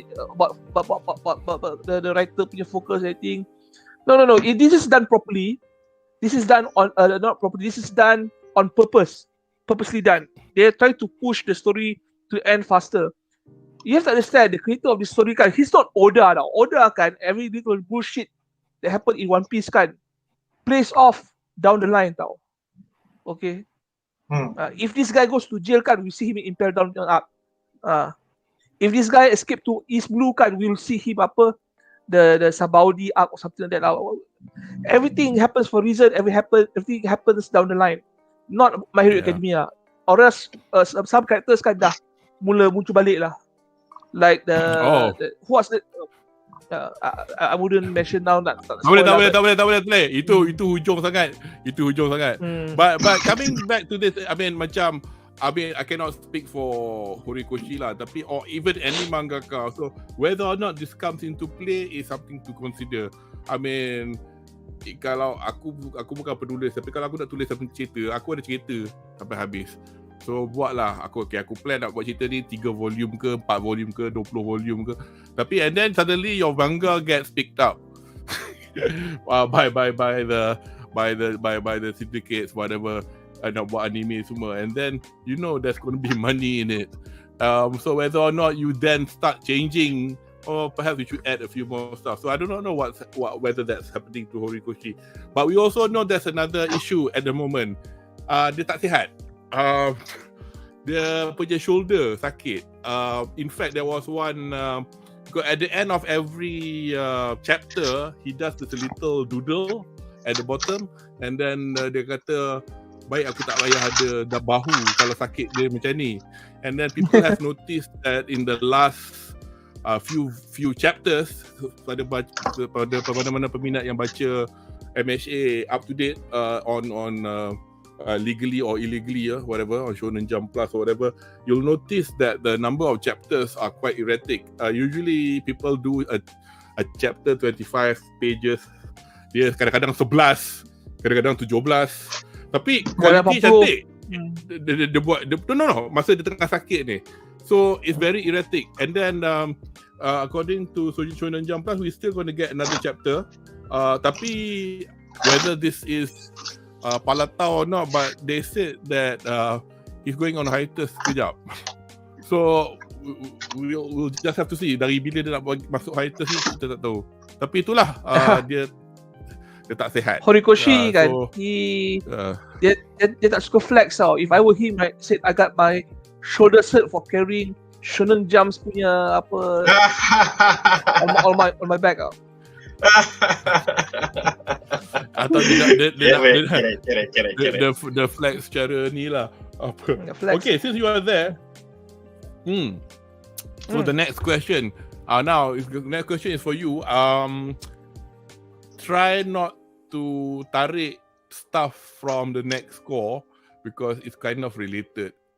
Unfortunately, in fact, these are the only nice pictures from that bit of the anime, and it doesn't look like much. So, Dunia Vestige, One for All, dimasuki All for One and Shigaraki. Just about when Shigaraki opens his hand, the little disgusting looking, his a-hole is in his hand, and bersemuka dengan Deku backed by Shimura Nana. Masa dia kata, don't worry, you cannot move or talk here. We have your back. And kita akhirnya diperkenalkan in his entirety, because before this we only saw shadows atau nampak dia pun mata tak nampak. Adik kepada All for One, nama dia Shigaraki Yoichi. Yes, ulasan anda tentang adegan ni. I mean, your thoughts when you know, still, because when this thing happen kan, firstly come to mind kan, how are all these fuckers kan are able to converse kan in this shadow realm of theirs? Are they all psychic or what tau? Because people who are dead muncul, people who are far away muncul, people who are locked away muncul, and then apa? Okay, it makes sense if Shigaraki and Deku, right, would come together and discuss and debate lah on whatever morality bullshit that's supposed to be going on right here lah. But okay, if All for One masuk, okay, that's fine because he has a link with Shigaraki. But here's the thing, Nana and the brothers kan, they are just Vestige memories tau. Okay, Oh yeah, of course. They shouldn't appear unless Deku wants them to appear now. But that was not the case. He was dragged in by Shigaraki kan, by this whole discussing hand action. So this could be another S-pool the writers are creating just to make the things more dramatic. You just had Deku be rescued by all these vestiges instead of him just power up, power through all this mental bullshit that All for One and Shigaraki is trying to put on him. You have to understand, they want Deku punya power back out. So they would do anything to get Deku to them, whether he joins them or becomes absorbed by him. But for Deku to actually save himself because the vestiges datang kan, it's quite a long shot lah, if you ask me lah. I mean, he doesn't even know them. They don't know all their faces at this point. Kan? I think like the two of them still haven't shown themselves. Andri, are these parts ni dia 100% faithful to the manga ke tak? Manga. Tapi sekejap sebelum Jamal masuk,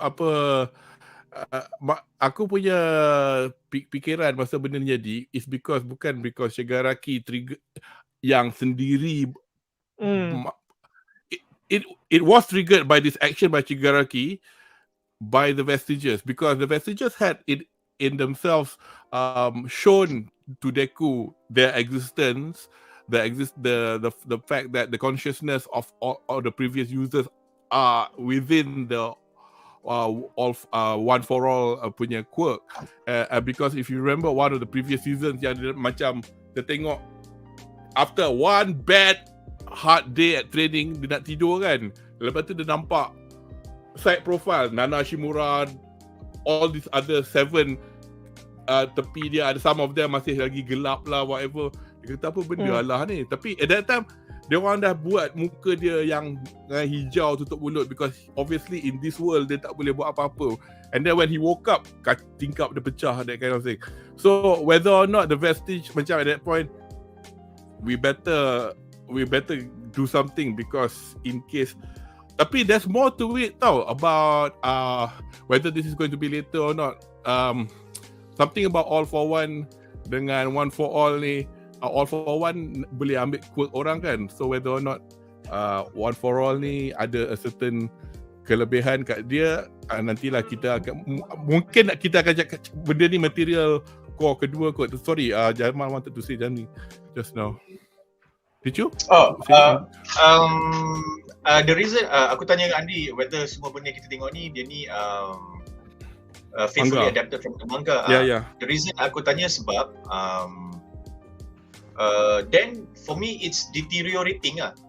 I think of course there's a lot of factors in play lah. Mungkin macam contoh the mangaka had like a story or a particular flow, and then lepas tu macam kau dengan Ari cakap tadi, as time progresses, the studio and the editor bagi banyak pressure, the fans ada banyak tulis, so he changes his minds midway, tukar sikit sana sini. Of course all that comes into play. Mungkin dia pun tak sihat, dia pun penat, and then dia macam whatever personal conflicts ke challenges, okay fine. So kalau macam Ari kata tadi, like this is what he is doing deliberately to write this story this way at this juncture, then for me it's a deterioration because it is not what was promised in the like first 3 seasons lah awal-awal. Macam Demon Slayer is very consistent.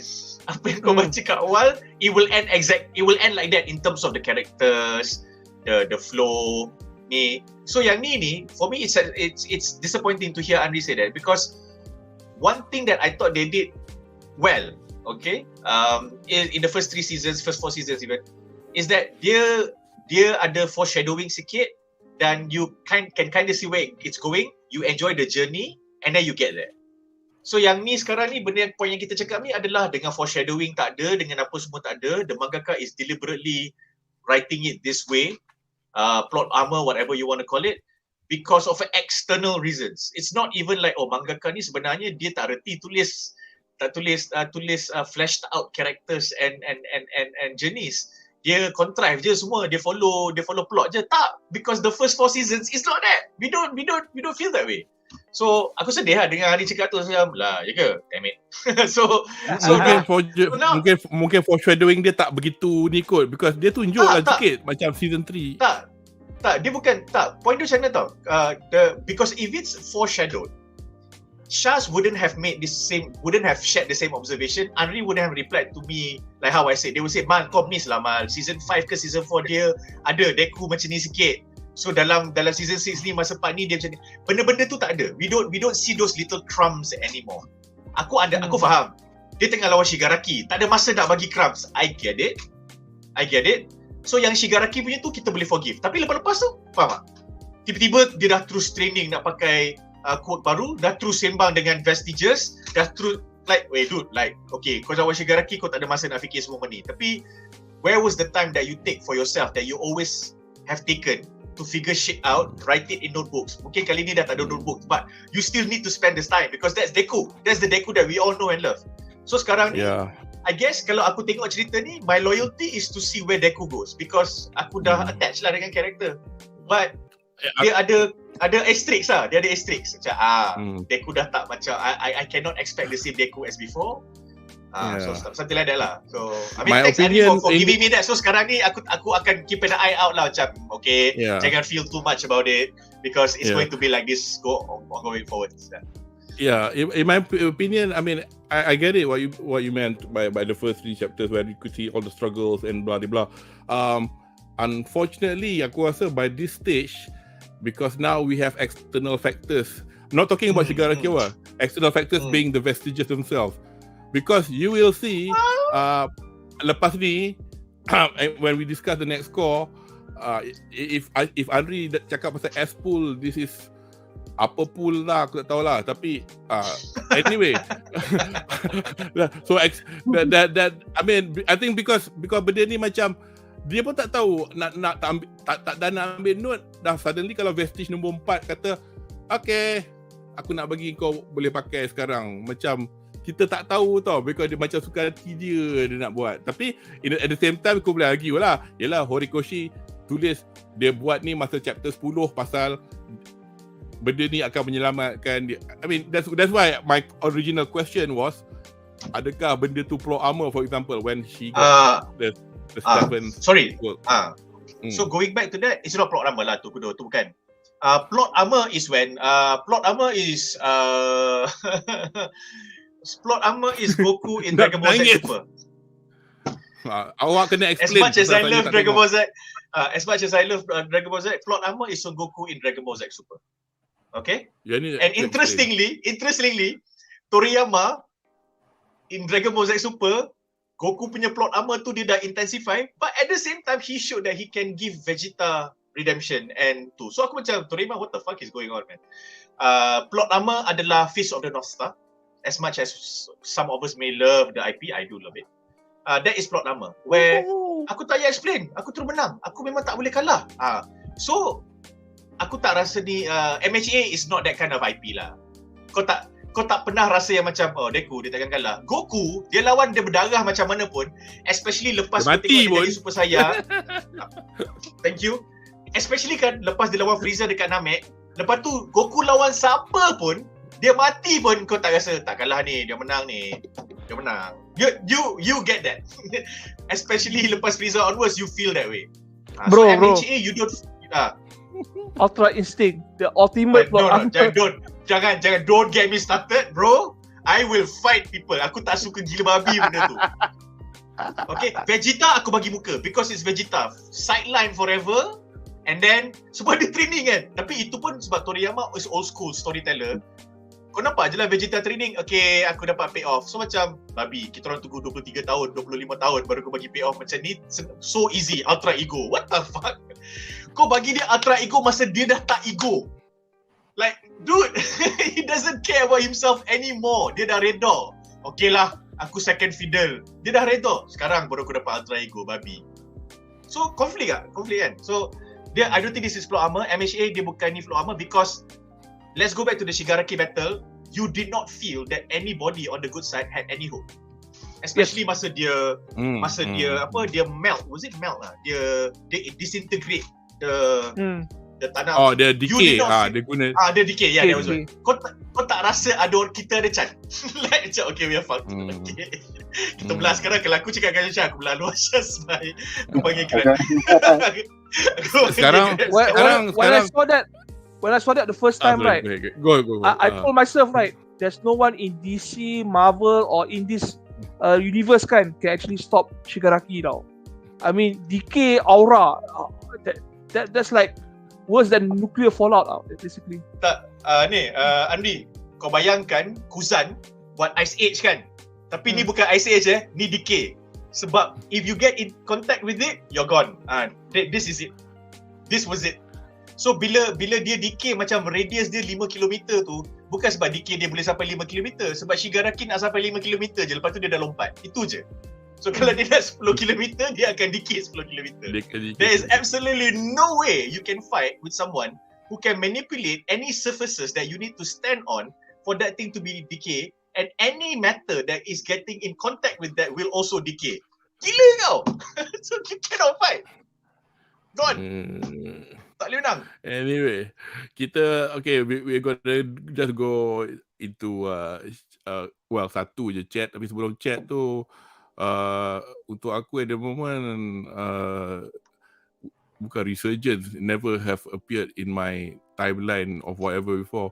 Frieza sekarang aku selalu tengok dia menembak hasta la vida loca te canta mi musica te buscato. Itu dia kan, dia tembak tu. Tanya Wan Muhammad. Anyway, soalan, I think we've spoke about this before. Nova role, apa pendapat panel bila orang cakap MHA S6 ruin sebab Bones tak tukar awan sepatutnya dark tapi Bones buat blue sky. Kalau anda baca manga, memang dia blue sky ada awan lagi. So I don't think it's kalau dia tukar kepada dark, maknanya studio yang tukar. So tengok. Ni is this the correct chapter, the wrong chapter? But anyway, adalah grey skies with clouds implied blue skies. But we've spoken about this just now. So that's the only question we've got for this bit. So now we're going on to the final segment. Yes, soalan nombor 7. Kasih kat kau lah. Pengakuan, tell all, Dabi, well-timed villain propaganda. You have the floor. Okay, I actually like Dabi. I understood what he tried to do at this point. He tried to destroy the hero punya society punya credibility. He told Endeavor is a wife beater, a child abuser, a manipulator, and Hawks is a murderer who killed people and he's for telling the truth. government. And he's not bullshitting. He's lying. He's not lying. Yep. Even the first part kan, when he pasang kamera kan, the first thing he did right was take this conditioner or what liquid kan, and just get rid of his white hair, becomes black again. To show his black hair. No, terbalik. To show his hair to become white. Rambut dia kan putih. One of those two lah. Toya punya rambut putih. Anyway. Toya rambut putih. Okay, macam the other rest of siblings. Okay. It was well done. I think he shouldn't be that emotional. I wanted him to become more cool. But this is what was happening in the manga lah, which I think is a mistake lah. Dabi seems to be very patient leading up to this point, and then at the end kan he become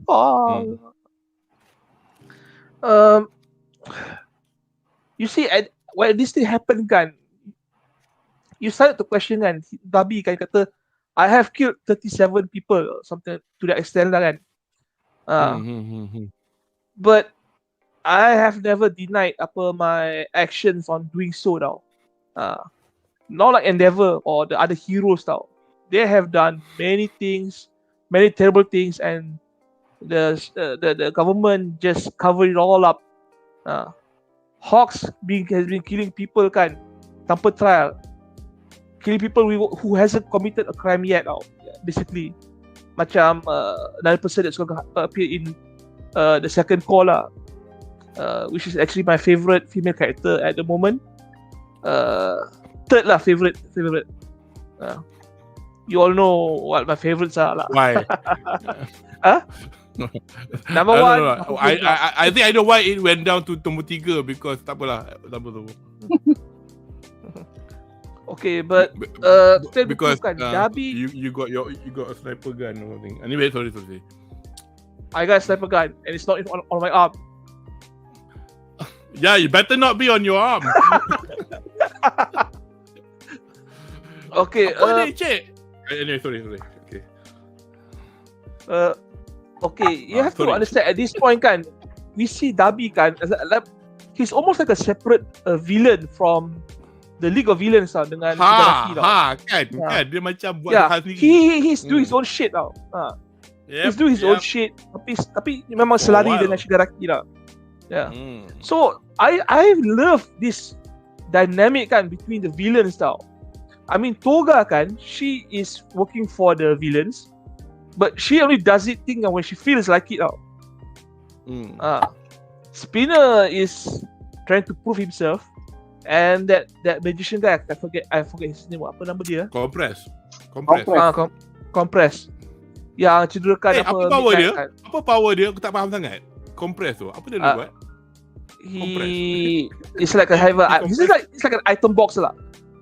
Dia macam he can compress certain amount of space and everything inside the space dia jadi kecil. Is that why those little blue balls? Yes. Yeah. Okay.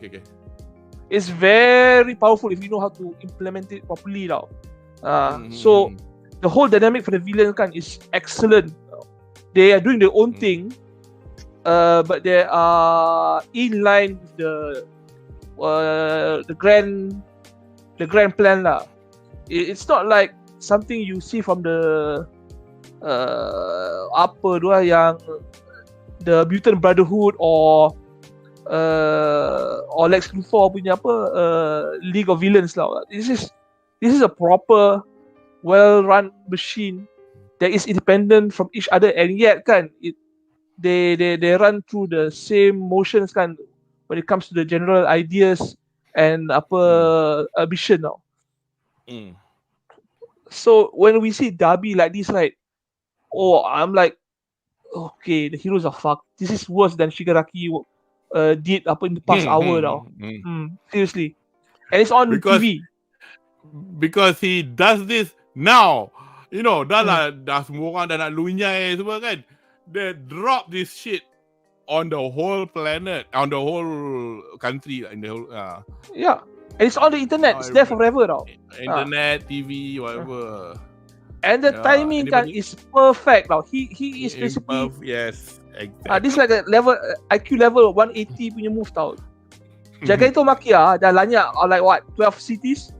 They're banning every township in Japan, and then he post this up on TV and internet. I mean, like if the rakyat tak lose confidence in the government kan, I don't know what will lah.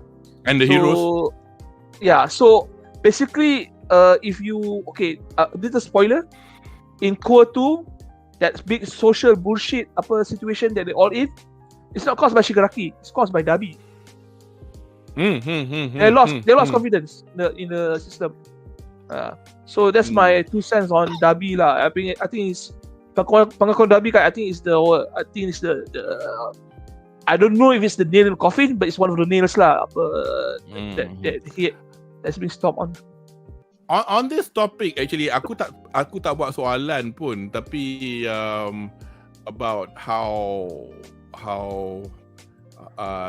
Dabi macam we were just talking about, you were just astutely pointing out how the villains buat hal sendiri, because obviously they all got different motivations or demons or whatever. But one interesting bit that happened during this bit was when Toga just left off Gigantomachia, and then dia nak try because her yang bermain isu yang bermain di kepala dia kata korang hero nak protect orang kan, so twice tu bukan orang because ini is kind of also this untuk aku is, I think because I have seen what Toga is like in the later chapters.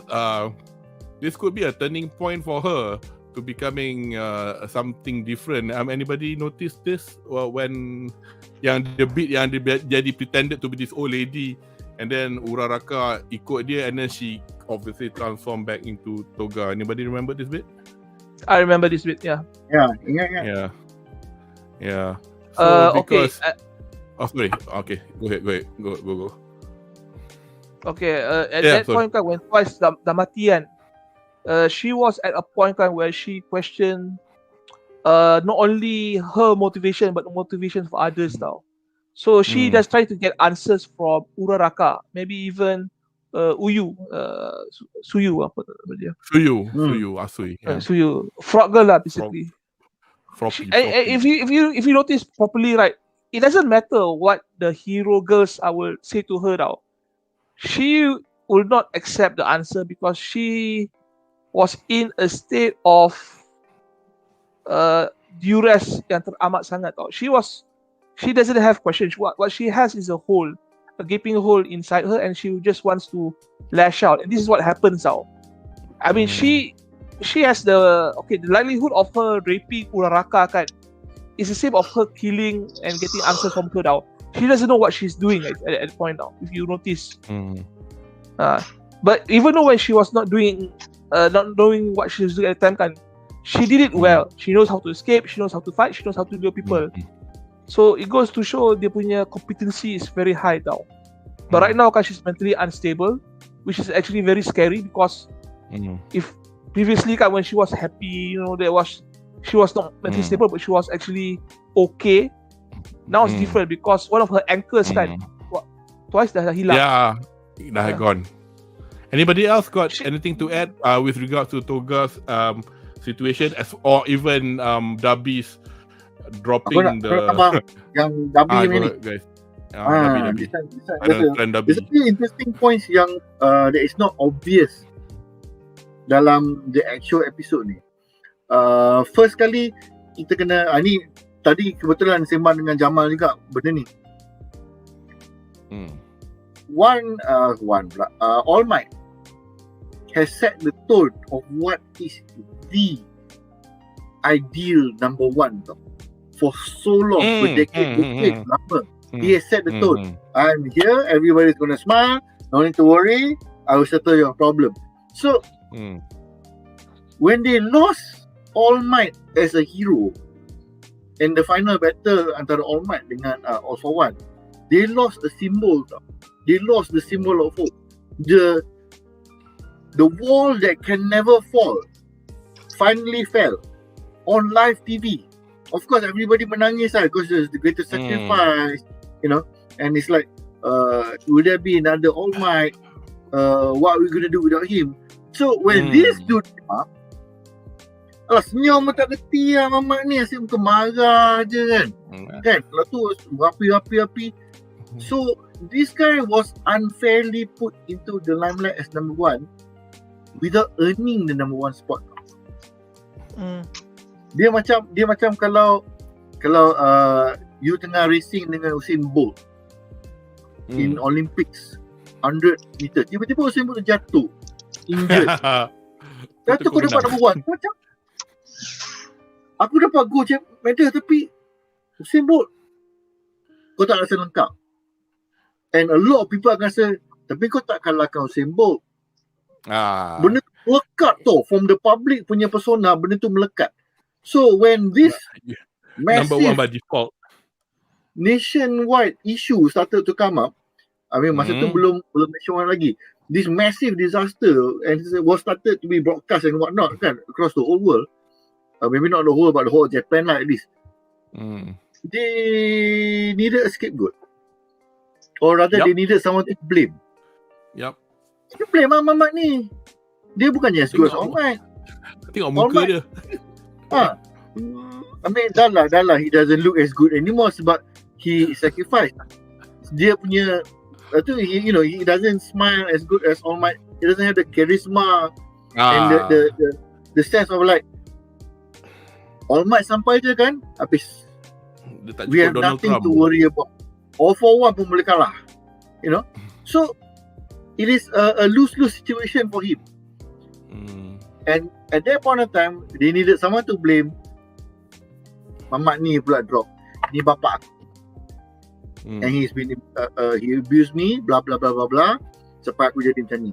So it is multiple factors which affect onto a nation that was ready to blame somebody without thinking how it will affect him as a person. Kalau dia betul-betul number one, patutnya Gigantomachia ni dah habis. Kalau All Might dulu lawan mesti pop habis, because that is what they're accustomed to. So when Mr. Unrecognized number one ni become number one, it doesn't really build that much confidence. Dah lah PR dia pun tak bagus. And then when disaster struck and they needed someone to blame, memang it's just all the dominoes fall into place lah. So kalau dari segi from a villain punya master plan, this is one of the best master plan. In fact, kalau you nak compare dari segi kalau Shigaraki did not get this godlike power of decay up to multiple kilometers kan, Dabi is actually the most dangerous villain dalam League of Villains sebenarnya. Sebab dia punya sense of timing and destroying of society is impeccable lah. Dia memang kepandaian dia tu dicampur dengan hatred over the years. And not just that, his powers are actually very, very, very, very kuat. Kalau tak that was benda tu memang dia acknowledge oleh Endeavour juga. Exactly. Dia in this case aku rasa the parenting skills was a bit wrong lah. He should have trained, but your powers is growing stronger than me. There is a way to use his power, but we need you to keep it at maybe 20%. Your 20% is enough to match my 80%. So we don't need to go beyond that. So bila kau cakap macam tu, you know, when you tell you can still be a hero, but you don't need to use even 30% of your power. 30% dah cukup. You are already stronger than me. You know, so kau tak adalah break his heart. And he will train, yes, my path is to manage my power at 20%. He's still a hero. Tapi sebab, you know, parenting skill dia tak cukup. And then because he's looking actually not just that kan. It's not just that. I mean, pasal aku rasa kan the root of the problem is the overall situation. Pasal dia kahwin pun untuk sebab nak breed. You know, dia ingat benda ni macam kau kan. Lepas tu bila dia ingat gene tu boleh 50-50 terus. Suddenly dapat 90-10, 75-25 in the wrong order. I mean, lepas tu dia marah. Habis tu benda ni bukan dia buat makmal apa test tube. Sorry, sambung. Before you sambungkan, I'm going to put you in context now. The moment dia tahu tengok Toya kan ada problem dengan dia punya fire control kan. You know what he did? He fucked the wife and Shoto keluar. No, the sister keluar dulu, I think. Adik dia lah. Failure.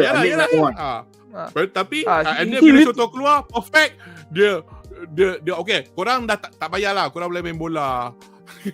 Korang boleh main. That was his reply. Okay, Toya, fuck off. I'm going to fuck your mom. And then anak dia keluar, I'm going to fuck again and again. And then Shoto keluar. Okay, this is his approach to handle this problem. Tengoklah muka bini dia. Muka bini dia macam kau kahwin aku untuk ni Ya. Kesian bini dia bila dia when the wife walks kan, tak boleh kakak luar sangat. Bak kata my dad pantang baring. Pantang baring. We get the gist of how Endeavour is right.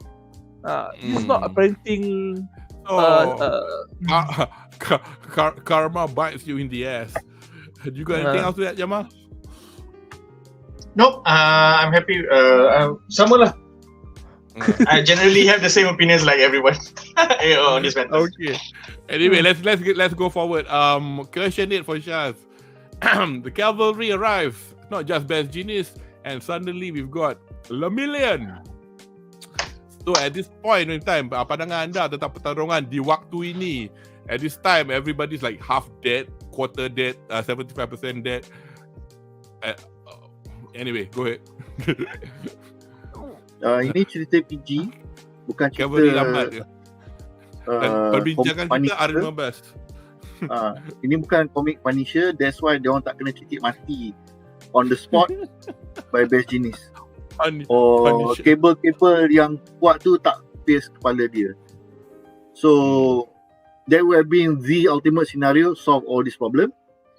But what we did get was, aku rasa even we kalau discount the fact that kita tak boleh take the Punisher punya route, that means off bunuh terus, it took him forever to think of mencekik all the character tepi ni, all the side characters, knowing for a fact that these are very strong villains with abilities that you may not be aware of.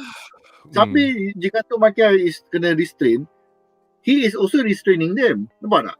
Tali-tali ada tu kat tangan tu. Sikit je lah sekali sampai dia orang pingsan. Once dia orang dah pingsan, let them drop, then you can control Gigantomachia better. So it feels like he was aku tak sure why he did what he did, but it feels like dia tak efficient lah dalam menggunakan all those cables to fully subdue all these guys and then straight focus on the big problem.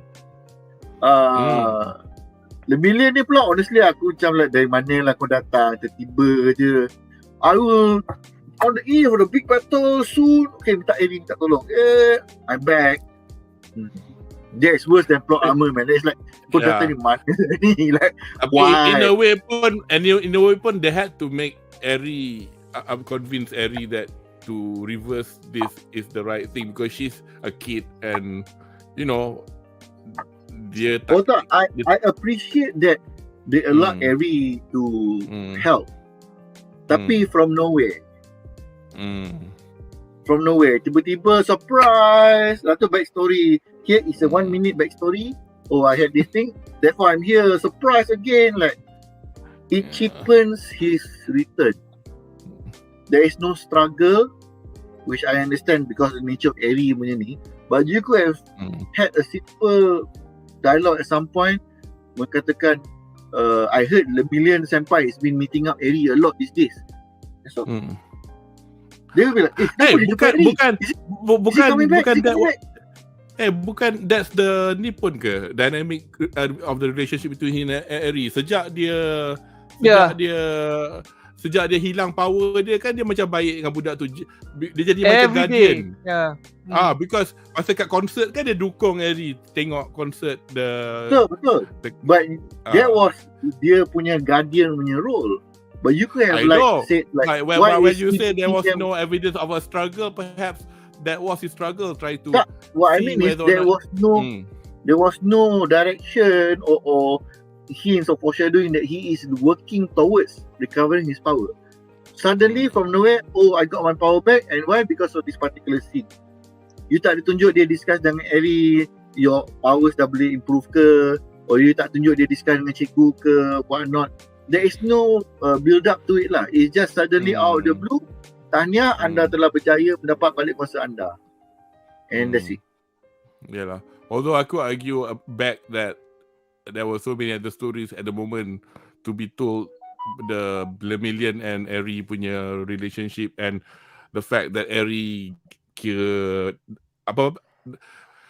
boleh di-convince finally that don't worry, jangan risau, we are not like apa nama mamak tu over yang muka burung tu, muka burung tu. Alah, anak Yakuza apa nama tu, overpower, overlord, over something. Chisaki. Anyway, apa nama? I think Chisaki nama dia. Tapi nama villain dia apa lah? Overhaul. Nama Overhaul. Yes. I was thinking overdraft, anyway. so because she was so traumatized by what Overhaul did to her, and But anyway, that's that lah. I think unless you got anything else to add, Jamal and Andri, for the cavalry, a bit of the core. Not much of a cavalry, if you ask me lah. Yeah, because the bad guys have a cavalry as well. Sorry, it's Jamal actually. Because now, for the final question, Deku unlock sebuah lagi quirk, tapi all for one dan near high level Nomus tip the balance to the villains. Adakah ini set up untuk core kedua, which is dan pandangan Amanda tentang core finale ini. So in general, anyway, the floor is yours. Overlay. Oh ya tak ya. Terima kasih. Apa overlay aku? Tu dia. Which is, that's the best one I could find lah. Anyway, go ahead.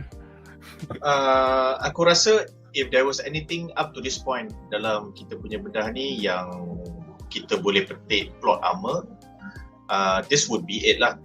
Of course, the execution of the scenes and what happens is consistent in the sense that the mangaka knows how to make scenes compelling.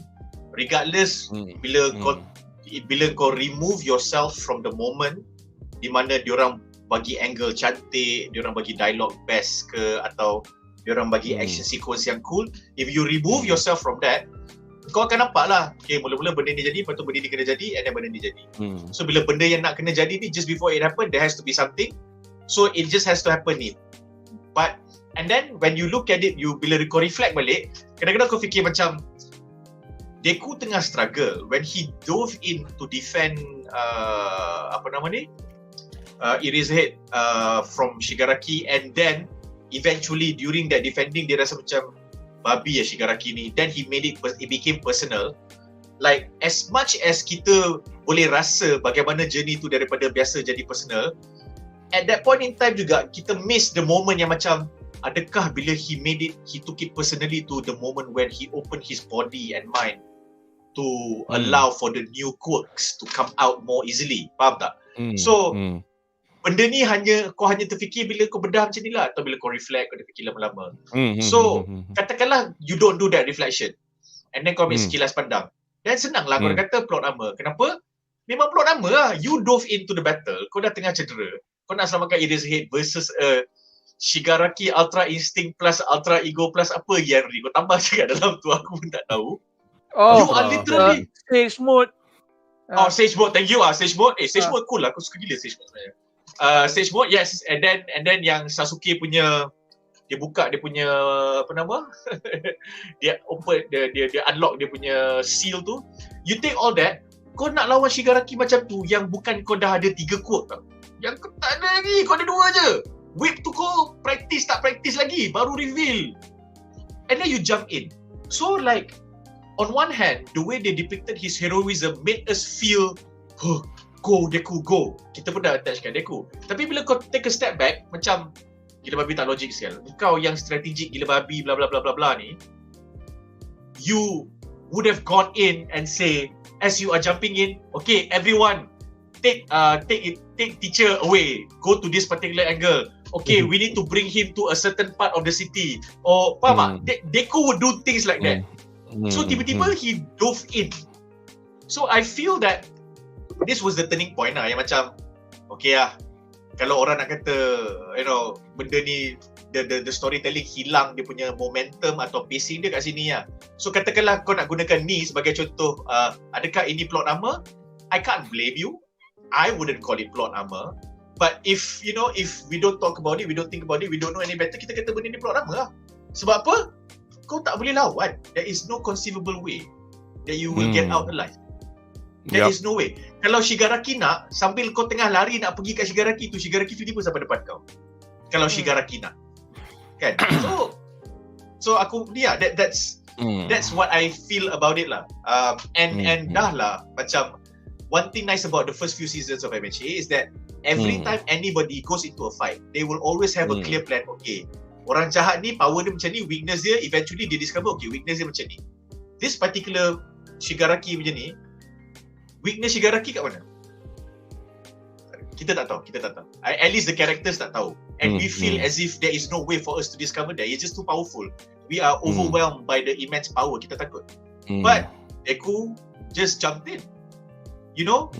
Bakugo following him is perfectly natural. Sebab Bakugo punya arc di mana dia slowly open up to All Might pilih Deku, to All Might having that moment with All Might, to him realizing, okay, Deku ni aku dah bukan budak yang aku bully dulu, dah bukan budak yang aku sekat-sekat dulu.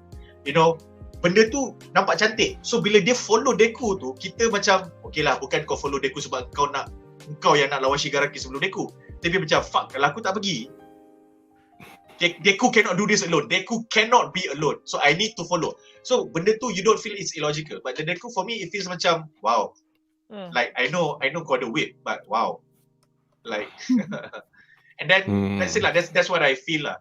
So and then for me apa nama dia? Bukan Vermilion. Lama. Lemillion. Itu if kalau kau kata Mal, tolong for this bedah kau kena pilih satu point yang kau benda ni plot nama. Okay, aku tak Lemillion lah plot nama. Okay, I just have to add observation lah. Okay. Okay, season 6 overall, the first core kan, even the second core kan, it's pretty good actually, regardless of all the ass pulls and plot armor going on lah. But you cannot help but realize kan that this Deku kan, tiba-tiba kan, there's like a great shift in his character now. Before this kan, dia punya fighting style kan, he's more of a strategist now. Now he's like a tank character. Let me go ahead and take damage while we flank him and deliver some sort of killing blow. This is not Deku. He does not even coordinate attack now. Okay, he's just falling through the paces now. This is very unlike Deku in the first core. Maybe second core okay, he turns to the strategist part a bit when he fought a few characters in the second core. But here, right, when it comes to Shigaraki kan, it's like okay, I'm desperate. I have to punch something first before I think. This is unlike his character. Could be a flaw, could be some sort of character growth yang the writer wants to do when it comes to when Deku's being pushed to the wall or something. But you see Deku kan, dia punya character at this point kan, it has started to become a bit inconsistent. It actually affects the whole feel of the whole story now. I mean, the story got darker, which is actually better. But when it comes to macam the main reason why we watch the show, right, it leaves an aftertaste lah. We see Deku kan as the underdog, and now he feels like an underdog, but he doesn't act like an underdog. He's like an overdog, or the alpha bitch, or whatever they call it lah. Syaz? Aku ada different view on this. Okay. Go. I'm not sure kalau kita nak boleh komen dia consistent atau tidak. But it does show, it reminds us that Deku ni budak. Yep. And as a budak, as we explore in the next core, but it started from this core lah. When push comes to shove, you end up blaming yourself sebagai budak. And then dia akan macam, I will sacrifice myself because that's what heroes do. Sebab dia dah pengaruh dengan All Might sejak daripada umur 3 tahun. That is, kalau kita view it from that point of view, is consistent dengan benda dia. I mean dengan dia punya core belief that heroes are self-sacrificing. But this was something that he learned to overcome through practice, through school, through training dengan All Might, interaction dengan kawan-kawan, dengan gaduh semua. That there is more than one way to be a hero. The fact that Uraraka wasn't a combatant and yet managed to earn the respect of Bakugo masa sports punya tu, goes to show that banyak cara kau boleh jadi hero tau. Sometimes you are the rescue hero, sometimes you are the recovery hero, others are the combatant types. Ultimately, there is more than one hero type. So unfortunately, in his panic and dia punya macam nak overwhelming force of Shigaraki ni, dia dah revert balik kepada dia punya natural instinct. Heroes are self-sacrifice. That's why dia nak lari dulu. And the one that at that point of time, dia punya learning hilang, dia punya strategi hilang, dia punya self-awareness of what he can do hilang. He forgot the fact that he is carrying one for all, which the greatest villain all for one wants to capture. Semua benda tu dia lupa. Yang putera aku nak kena stop Mamat ni. So it's nak kata inconsistent, tak inconsistent, but it became like he lost himself. So kita yang nampak dari luar ni macam inconsistent ni kan, macam like kenapa dia macam ni. But I mean after a while when I thought about it, sebenarnya consistent in the sense that he reverted to his first self, where dia membabi buta. Dia cuma melulu je lah. Aku dah tak tahu apa benda. Aku dah tak boleh nak fikir. I just do what I think is right. Kan? Just like the first time dia rescue Bakugo daripada slime villain tu. Aku dah tak tahu benda. All Might duduk jap belakang. Ni dia kat luar. Dia nak, aku nak selamatkan kawan aku. So, I think this was the extreme panic and the stress that he was experiencing. So, it caused him to react this way lah. And aku tak silap aku, this was when heroes started falling and dying. So dia secara tak langsung sebagai the bearer of one for all, terasa terlebih responsible. Ini semua salah aku. When you have that kind of person, that kind of feeling, kena pula dia ni budak tak sampai 18 tahun lagi, dating pun tak pernah, you know, all these kind of things that would harden a person punya heart kan. Dia tak pernah experience. So I guess he really broke down lah mentally at this point in time. Dia terus like aku dah tak boleh fikir lah. Aku rasa it's a very good point. Cuma pada aku this will only make sense if there was something personal. There was something personal if Shigaraki did something that had a personal impact to Deku, which I don't think it was. Benda yang Shigaraki buat adalah benda yang affected everyone, and it because of how great his power and what the distraction that he caused lah. It was not a specific thing, like for example, if he hurt Uraraka ke, if he hurt Bakugo ke, if he specifically went for say All Might for example, then yes, benda yang kau cakap tu semua betul. Dan tapi pada aku benda tu tak ada, because Shigaraki was just being Shigaraki yang at that point in time dia tengah bergelut dengan All for One.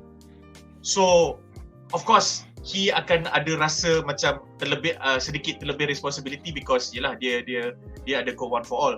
Tapi point dia is that for him to take it that personally, in a way where benda tu flip, needed an inciting incident. An inciting incident tu tak ada, because inciting incident tu was Bakugo got stabbed 3 penjuru masa Bakugo tolak dia. You don't want at that point in time they were already got involved. That was later. They were already there. So for him to react when he's already there, itu aku tak question. Dah memang kau kat depan Shigaraki. So apa jadi dekat situ, kau akan immediately affected. But the fact is that he decided to go there, but as he was going there, that was when he was developing that, okay, I'm going to take this personally, I'm going to take this personally, I'm going to take this. So I don't feel that.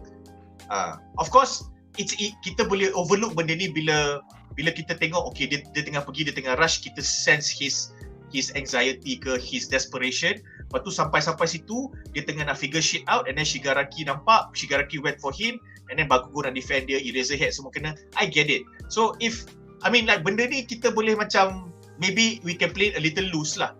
Kalau kau tak particular sangat, then it's okay. Benda yang Syah cakap tu semua applicable, and I'm cool with that. Tapi for me, personally though, aku rasa macam, because the moment I think about it, aku dah tak boleh, I cannot find something else to sort of like counter it balik. The moment I realise macam lah, the shift tu it's jarring when you notice it. Now I cannot unnotice it.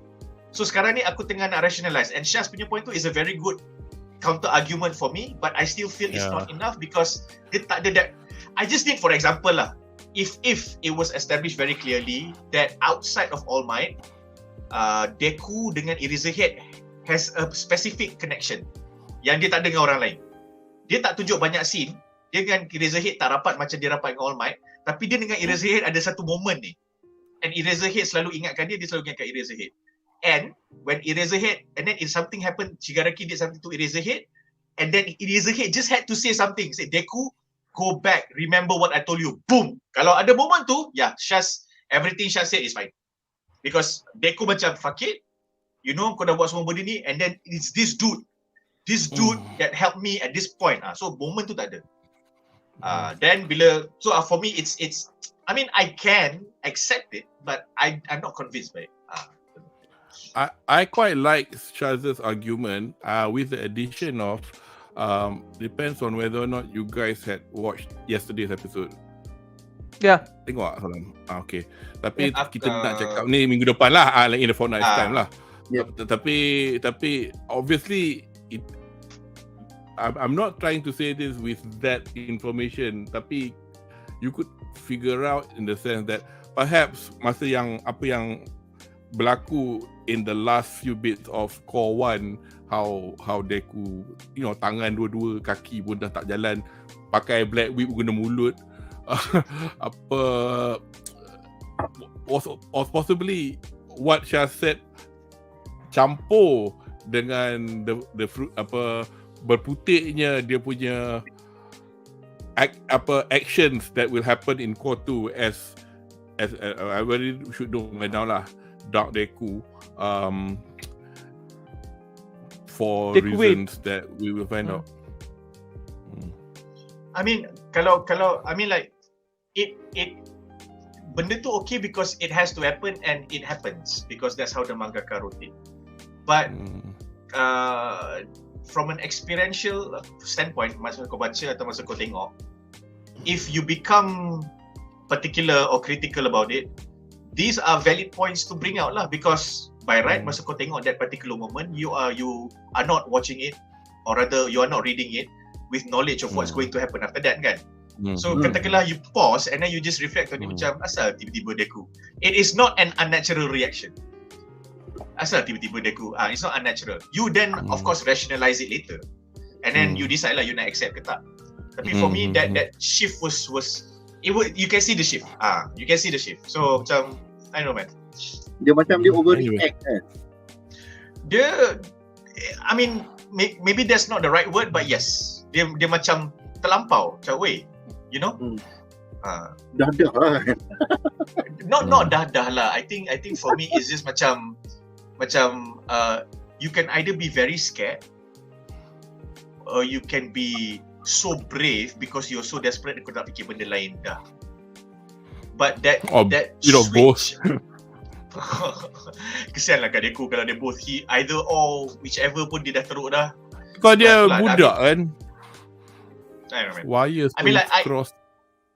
As a Syaz punya argument tu aku suka. Cuma I feel that the moment I notice the shift, aku macam but I guess you know, when you are writing something like this at this point, mungkin you know things like this just terlepas pun.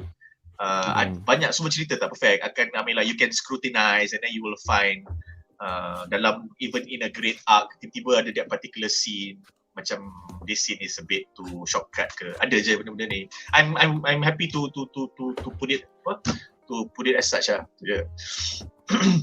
Tapi Le Million tu aku personally aku tengok Le Million, that was my immediate reaction. Nah. Mana pula datang kau ni? Okay, since we're at the end of the Q question 9 and the segment, just since Jamal mentioned something about mangaka writing things down, so masa chapter ni tengok apa dia kata.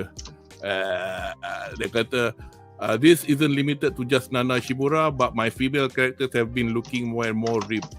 Weird now that's happening. Yeah, with the bunny or our bunny girl Mirko. I hope you get well soon. Masa gambar besar ni. Exit full screen. Okay je. Tak. Aku punya screen terjadi besar. Okay, there was not much from chat. Macam memaksa jugalah Best Jeanist ni sebab sepatutnya Best Jeanist on record mati, but well, that was explained how he didn't die. Just a little trivia. Ini I do not know whether it is or it is not, but sesiapa yang minat pop music zaman-zaman uncle, anybody can guess what do you think the possible reference Horikoshi used to make Best Jeanist? He's dead now. He's British. Last time tak ada, man. I'm not old enough. David Bowie. David Bowie. I can see now. And then he used to have a song called Genie. But anyway, and Lemillion pula, dia punya character is based on, you know, those American 1950s mata hitam punya. There's a lot of American reference lah dalam Horikoshi. Tintin kan, macam Tintin punya karakter. Macam itulah. Satu soalan menyimpang from Joe Latif. Hello Joe. Panelists ada yang tengok latest episode Attack on Titan? Tolong ulas sikit. Saya tak tengok. Saya tengok season 1 saja. Saya tak ikut langsung. I saw it, yeah. You saw it? Was it good? Very, very, very fiery episode, if you ask me. Then the next episode is what? Bulan 9, is it? Is that the final one, bulan 9? So it was just one episode sejam. Was it? No. It was an extended episode lah. So dia bukan minggu-minggu, dia one episode aja and then followed up by something you have to understand. I give up on Attack on Titan because of the whole plot shift tau. I just watch it kan for the sake of watching it while I'm downloading stuff. Okay. I wouldn't explain what I'm downloading. It's just safe to say that it makes me happy. Okay. So Attack on Titan, they're going to release a few episodes, but they're extended episodes. It's not your regular programming lah, basically. So anyway, so kita sudah ke penghujung show. So kita akan ke segmen harapan untuk core kedua.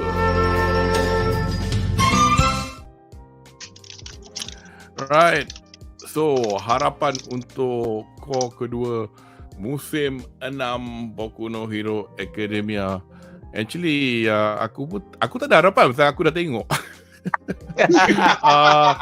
Bodoh lah.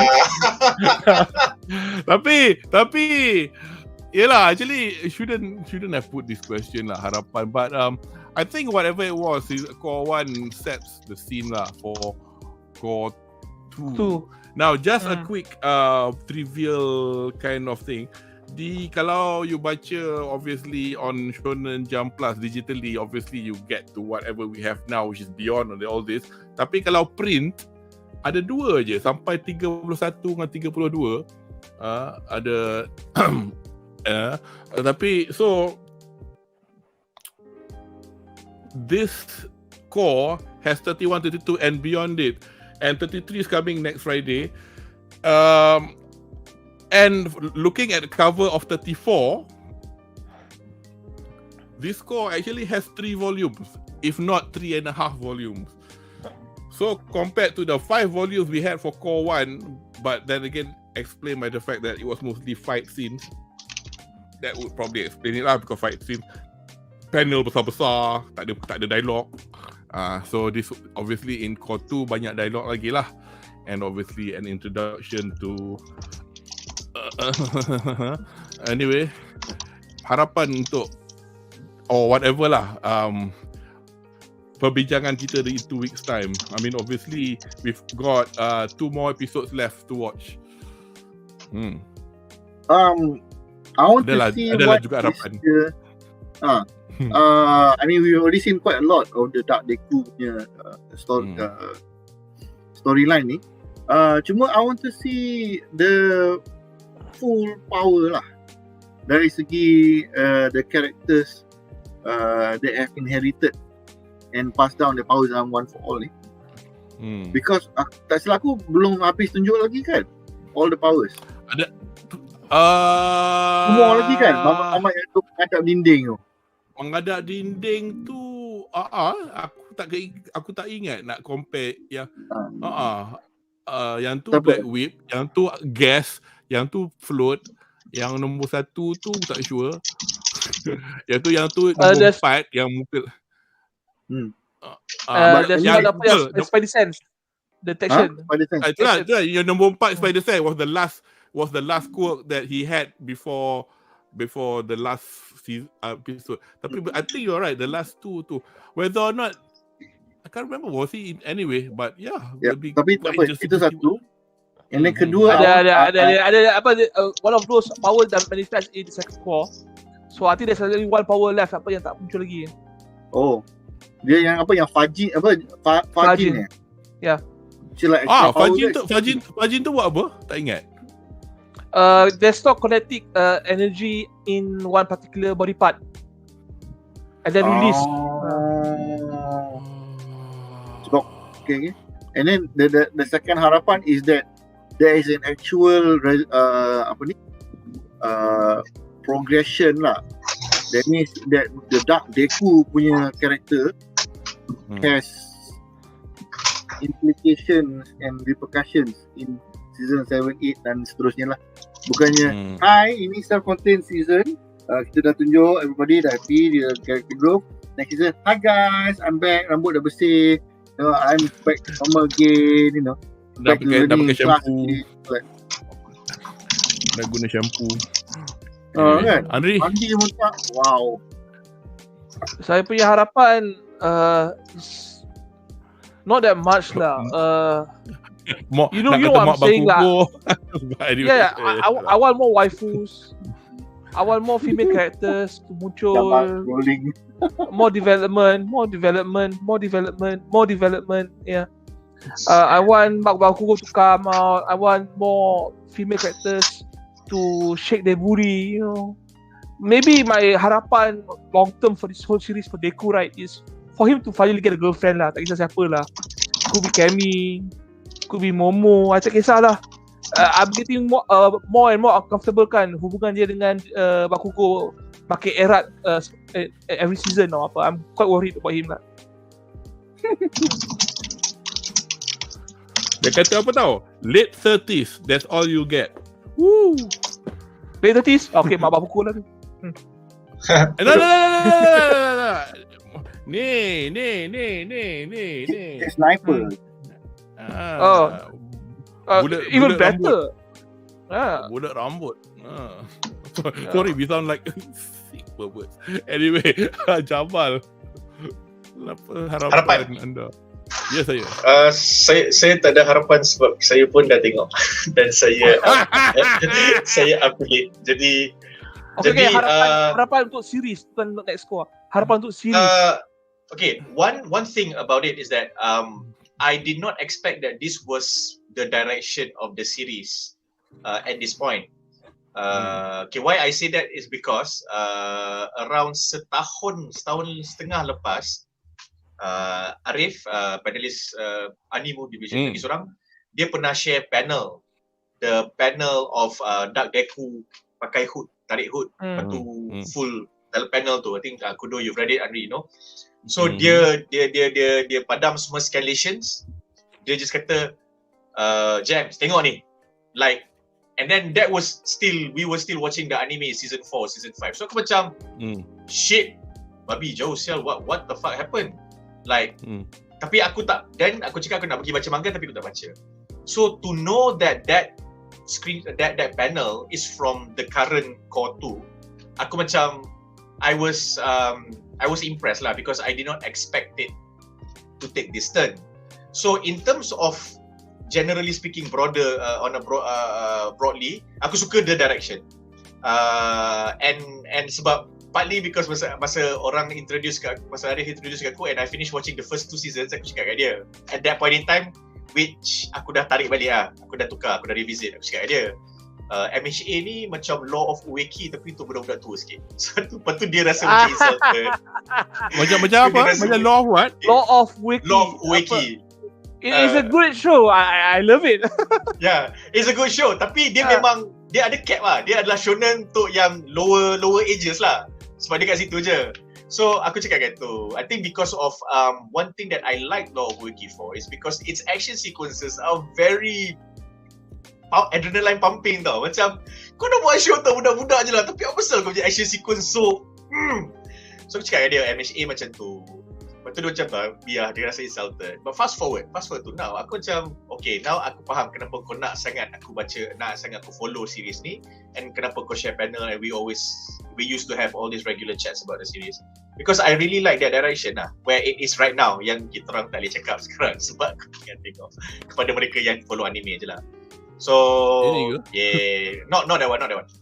Dia, I think the panel, I think it was on the left page, full panel, Deku macam tengah floating. Tapi it's full, dia dah tarik hood dia. So, aku punya harapan adalah dia stay on that, on this ni. Aku harap there is some kind of redemption for the necessary characters in this series. Don't go too dark, do not end it abruptly. Tolonglah jangan, please. Jangan bagi ending yang macam, okay, memang nak finish, tak nak, jangan, please. So I hope that that's the case.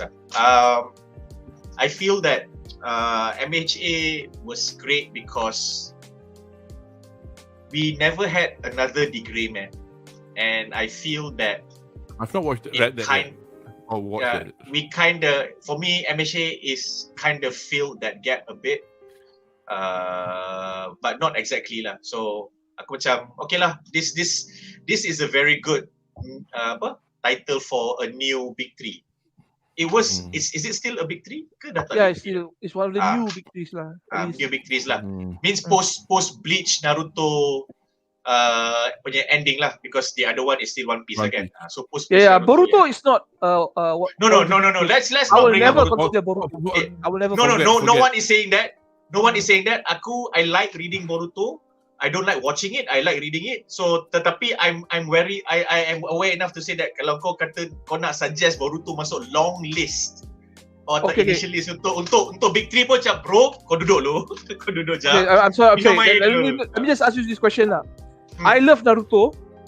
When I read Boruto or watch Boruto, I feel like everything yang Naruto buat kan has been macam for naught kan, because of the whole Boruto punya bullshit tau. Do you feel like that actually when you read Boruto? Tak, if I were to read it, aku tak rasa macam tu. Anime aku drop. Because I feel that Boruto punya premise is as best as they could do, given that Kishimoto agreed to continue it. I disagree with the decision to continue it in the form of Boruto. Tapi since dia dah agree, Boruto Kishimoto kan? tulis kan? Tak. Oh, langsung tulis pun tak? Bukan dia lukis, tapi dia dalam, dia editor dah selaku. Dia dalam, the story ideas are all his lah. Tapi execution bukan dia.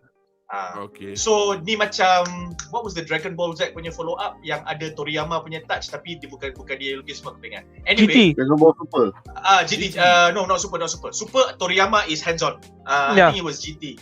GT. So GT. So basically Boruto for me, the premise, since they decided to continue, it was as good as they could have made it. They set the premise je, aku tak kata execution. So because of that, I respect it. The fact that they flip Sarada punya role, kita balikkan Boruto dengan Sasuke, semua tu aku rasa betul. The fact that I love this dude. Siapa nama yang pakai shadow tu? Shikamaru. The fact that Shikamaru embodies his late father who valiantly sacrificed himself. So semua benda tu betul, cantik, aku suka. But I feel that the peak was Naruto. You cannot tell a story bigger than that anymore. Even though the lore is bigger than that story, you cannot tell a story that is bigger than that anymore. Which was the Boruto mistake lah. Sekarang ni Otsutsuki lagi besar. Sebab apa dia? That's it. That's where you lost the people. That's where you lost the people. If it was a simple story of masa Big War yang Madara semua ni, tiba-tiba ada satu village ni dia tak puas hati sebab Hokage ni sisihkan dia, and they were the first village yang kena Akatsuki punya ni, yang kena Madara punya ni. So they had a 10-year plan to balas dendam kat Hokage dekat ni. And Boruto story is about dealing with that terrorist punya attack. That would have been alright, not the best. Yeah. But you cannot outtell the Naruto story. I'm sorry. I like Boruto as a reading punya ni, but I don't really Otsutsuki. So sekarang Boruto macam korang baca lah, dia macam kuat. Dia macam bapak dia pun tak kuat macam tu sebab bapak dia Kurama tu is within the chakra punya system, power level, power system. So and his limitations has always been clear from the get-go. And the Sage mode is not an upgrade. The Sage mode is a side grade to help him manage Kurama. Kalau tidak, dia tak boleh control Kurama. And so benda tu dah betul dah. So I support Boruto because the premise was right, but I'm not going to recommend it to everyone because just stop at Naruto, dah habis. Aku terbaca Boruto and I can stomach it. I can take it. I think it's alright. You know what's the part yang buat saya betul fuck you Boruto? 20 years ago. Is when dia lawan dengan suami Kaguya. You have a point though. Yeah, I mean like You have a point. You're running out of villains. So now you're fighting suami dia. And then what's gonna happen 2 years from now? You're gonna lawan cucu dia yang telah pindah ke kampung baru or something like that. I'm not sure what's going on. Itulah tu yang aku macam dia, because they feel that they have to tell a story that is bigger than Naruto. Itu kesilapan. Which is why Kishimoto punya follow up title immediately after Naruto failed. This alien whatever. So I think just relax je. Like if Naruto is done. If Shueisha punya ni lah nak cash in on it, betul si Kishimoto. Maybe lah. And aku rasa Shueisha nak cash in dan aku rasa Kishimoto felt obliged. Yes, because I don't think kalau Kishimoto nak buat cash in, he would have written it himself. Betul. But I think anyone, okay lah, kita we're going to hit the 3-hour mark soon. Just a couple of ni suara menyimpang yang seperti harapan nanti review Suzume boleh. All I can say is insya-Allah jika diizinkan kami dapat tengok dan ada panelis nak sudi berbincang. Ya saya. Aku izinkan. Bukan izinkan. Sudi. Izinkan aku punya prerogatif.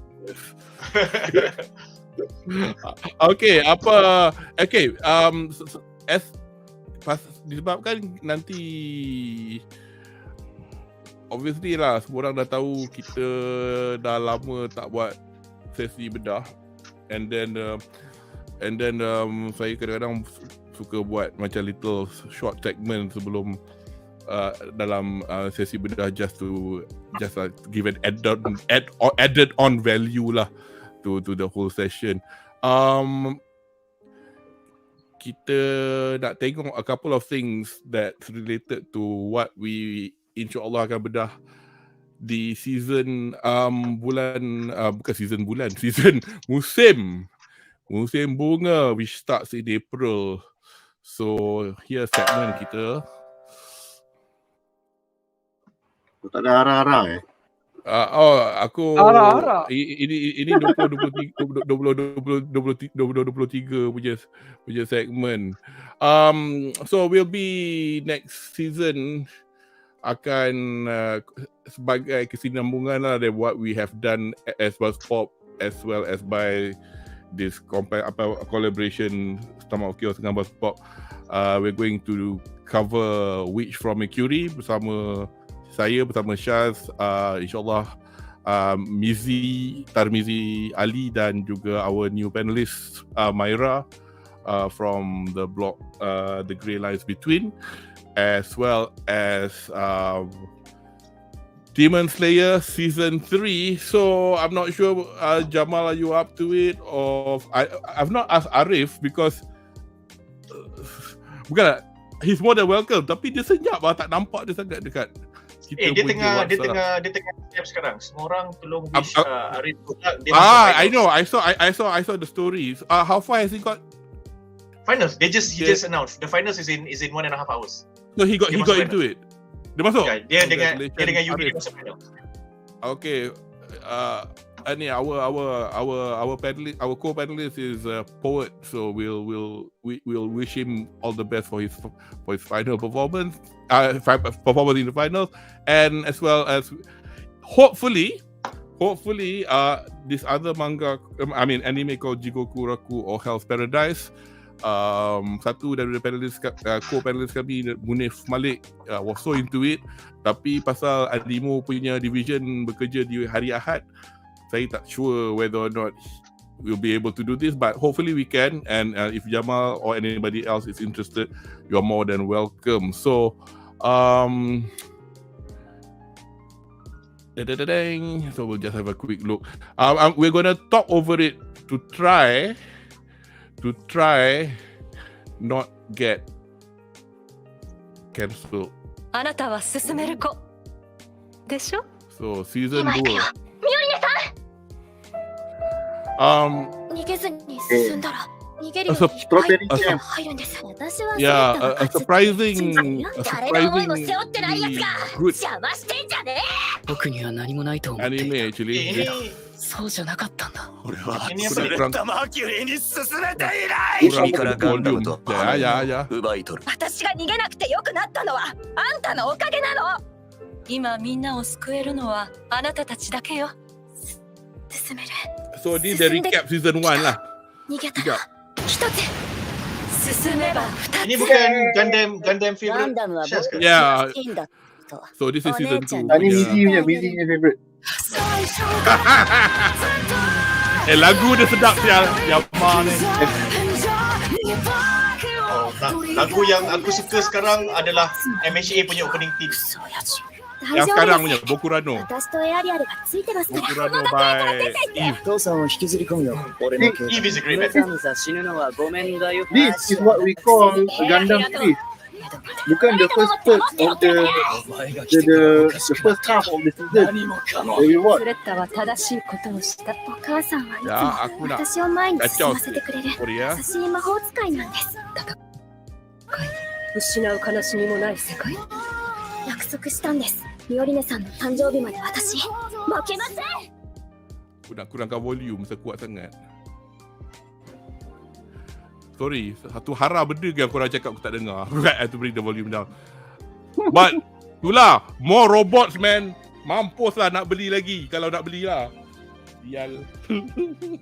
Benda tu Jamal. Episode. Tengok je lah. This is Jigokuraku. The latest trailer. Mapa rajin kau. Tak tahu lah macam mana kau boleh buat. Tapi looks gempak. Lepas ni kau kena tunjuk lagi satu aku tu. Which one? Kau kena tunjuk lagi satu trailer. Yalah, Trailer which one 2 minit tu. Pluto. Off. Oh. Pasal itu boleh lah tapi pasal tu next season punya next apa kita tak sure lagi bila dia nak keluar kan. I think it was Millennium Parade ni last quarter. Millennium Apa? Last quarter. Last quarter kan? Last quarter of 2023 bukan kan? Pluto is a manga by Urasawa, Naoki Urasawa. Yeah, I know. Tapi The Millennium Netflix. Tapi Millennium Parade ni lagu dia buat dengan Shina Ringo. And it's a band that's led by King Gnu yang buat lagu untuk Jujutsu Kaisen, Osama Ranking. Jujutsu Kaisen has great music. Yeah, actually banyak anime has great music. It's just that there are some anime with the tickle kind of music. Tak ada, because aku dah arrange the video in such a way, so aku macam malas nak macam cari lagi next week. Pluto. And besides, because kita tak sure lagi bila dia nak ni, bila nak keluar. Anyway, so nampaknya kita dah tiba. So look forward for hopefully kami punya session untuk bulan 4 tak jauh pun. Lagi 2 minggu. Demon Slayer 9 hari bulan 4. Belakang rumah je. Demon Slayer dengan Witch from Mercury 9 hari bulan 4. Jigokuraku tak sure. Tapi itu ya the 3 yang worth bedah lah in my opinion. Ada banyak lagi title lain tapi kita orang dah pernah discuss. Andre, we did a quick rundown of 2023 punya. There'll be a korang watching anything at the moment? At the moment. Yowamushi Pedal. That's all, isn't it? All ke ada it's still going on. Aku tengok wayang tau. Yowamushi on the plane balik Malaysia tu. Yowamushi Pedal. Itu je lah. Aku basikal tu. Dia kena nyanyi lagu opening theme anime baru dia jadi power. Tak ada. Dia basikal dia. Basikal makcik tau. Itu dulu. Ya. Ni bahasa apa ni? Manhwa Zoukang. It is comic weekly in Mandarin. So this was the local equivalent of Jump. So I grew up at primary school and secondary school reading this. Chinese. So Mandarin lah sebagai isu Cina. So masa orang baru nak start baca Bola Naga, Mutiara Naga, aku baru je habis baca nampak the last episode of Dragon Ball Z. Naik the awan betul dia belah. So yeah. So I felt that is most fitting. Aku tengok Hajime no Ippo dengan Yowamushi Pedal. Sebab aku follow Yowamushi Pedal at first season, I cannot stop. So biarkan je. Kau tengah retro mood kan? Hajime no Ippo boxing. Hajime no Ippo because I was curious because a lot of people said that it is the best sports manga of all time. It is. Okay, there you go. So aku at masa orang cakap tu, aku cakap Slam Dunk is. So now I am watching Hajime no Ippo to check on that lah, sama ada betul ke tidak. And your verdict? As of now, aku sekarang dekat episod 40 berapa tah? Sorry. I feel that in terms of story, meaning kalau kau tak fokus on an individual, if you just look at the story and the longevity, Hajime no Ippo menang lah, no comments lah. Sebab longevity tu is very difficult to do, and the reason why it's important is because cerita ni follow daripada dia middle school sampai sekarang, kan? Tak salah aku. Sampai sekarang. So meaning dia dah jadi adult. So it's very hard to argue against that. It's very hard to argue against that. Bukan ada lagi. Ya, betul. Wow. Yes. So it's very hard to argue against that. Hold on. Episode 40. Have you watched apa yang story coach dia masa lawan after World War 2 dengan the American guy and Tura? Tak, itu aku belum tengok yang tu lagi. Aku tengok yang episode, aku baru lepas episode dia bawa diorang pergi training camp dekat atas bukit, jumpa dia punya fellow boxer yang dia banyak lawan lepas World War tu. Yang diorang menang dua, draw satu, tapi masing-masing tak nak acknowledge yang satu draw tu. So this was before Kage masuk ring pakai beruang punya tu sebab dia berjaya tumbuk beruang tu. So this was before that. Bro, that part apa memang best tau. Dia bantai apa beruang tu kan. Kuat lagu Ultraman 7 lah. Ya bodoh. And then because dia kena cakap dengan beruang, so dia kau team. Okay, ni spoiler Dia kau team, okay kita ambil kulit beruang. Alright. Okay, so anyway, lepas tu dia ambil kulit beruang tu, so bila dia masuk ring for his title defense, dia pakai beruang tu punya kulit dengan kepala kat tu, lepas tu dia masuk. Ya, ni so, cerita kelakar ke cerita serius? It is a serious film. It is a serious film. So for me, aku rasa Hajime no Ippo is an 80s manga that goes through sampai sekarang. Slam Dunk is very 90s. So it's become very hard for me to compare. Sebab Slam Dunk is a manga that is set in 4 months punya cerita. 4 bulan je manga tu. Did you guys watch the film? Dah, aku dengan Syaz dah tengok dah. 10/10 pergi tengok. Siapa yang Aku tak fans tengok lagi. Slam Dunk, tolong tengok. In fact, Tolong orang tengok. cakap kan tak tengok Slam Dunk pun boleh tengok. So I'm gonna watch it. Yes. I agree. Because So, hari tu aku balik ke Malaysia masa bulan 4 last month, and then because Viz Media dah reprinted quite a lot of the out of stock manga, so anybody, kepada penonton di rumah, siapa yang nak collect manga, Slam Dunk volumes 1 until 31 is available. Kalau pergi Kinokuniya tu, dia ada one pillar, dia punya ni semua ada. Tapi get ready lah, kalau nak beli semua, get ready RM1,500 lah to buy all of them. Each volume. Because it's not in a box set or whatever, but it's single. You can buy one by one. So also for collectors yang macam dulu tak jumpa volume whatever yang macam selalu tak ada kan. Now you can finish your collections. Aku terfikir juga nak aku baca dekat, tapi it's not on Shonen Jump Plus. Pandai juga dia orang buat macam tu supaya orang tak, macam kalau kau ada terfikir nak beli ke tak. I'm reading Pluto Volume 2 now. That's it's an easy read at the moment, but and very enthralling read. So I'm looking forward to Bedah. Aku tunggu kau baca The War Robot jadi butler to the pianist, and then I want to ask you. Dah baca dah. Kau nangis tak? Sedih lah. Sedih gila weh. Tak nangis. Tapi aku nangis episod My Hero Academia semalam. Aku macam apa gelak? Oi, emosional. Aku macam wait, hold on. The episode kan, we love you, Deku. No, not that bit. Lagu dia. Oh, macam tak nak cakap, spoil. Oh. Aku kau minat Makilau kudu. Kau minat Makilau tak pernah tengok. Gurau je. Okay, to My Hero Academia. Tak ada. To answer Andre's question, let's just say we focus dalam middle school punya period tu. I feel that Slam Dunk is a much better manga than Hajime no Ippo.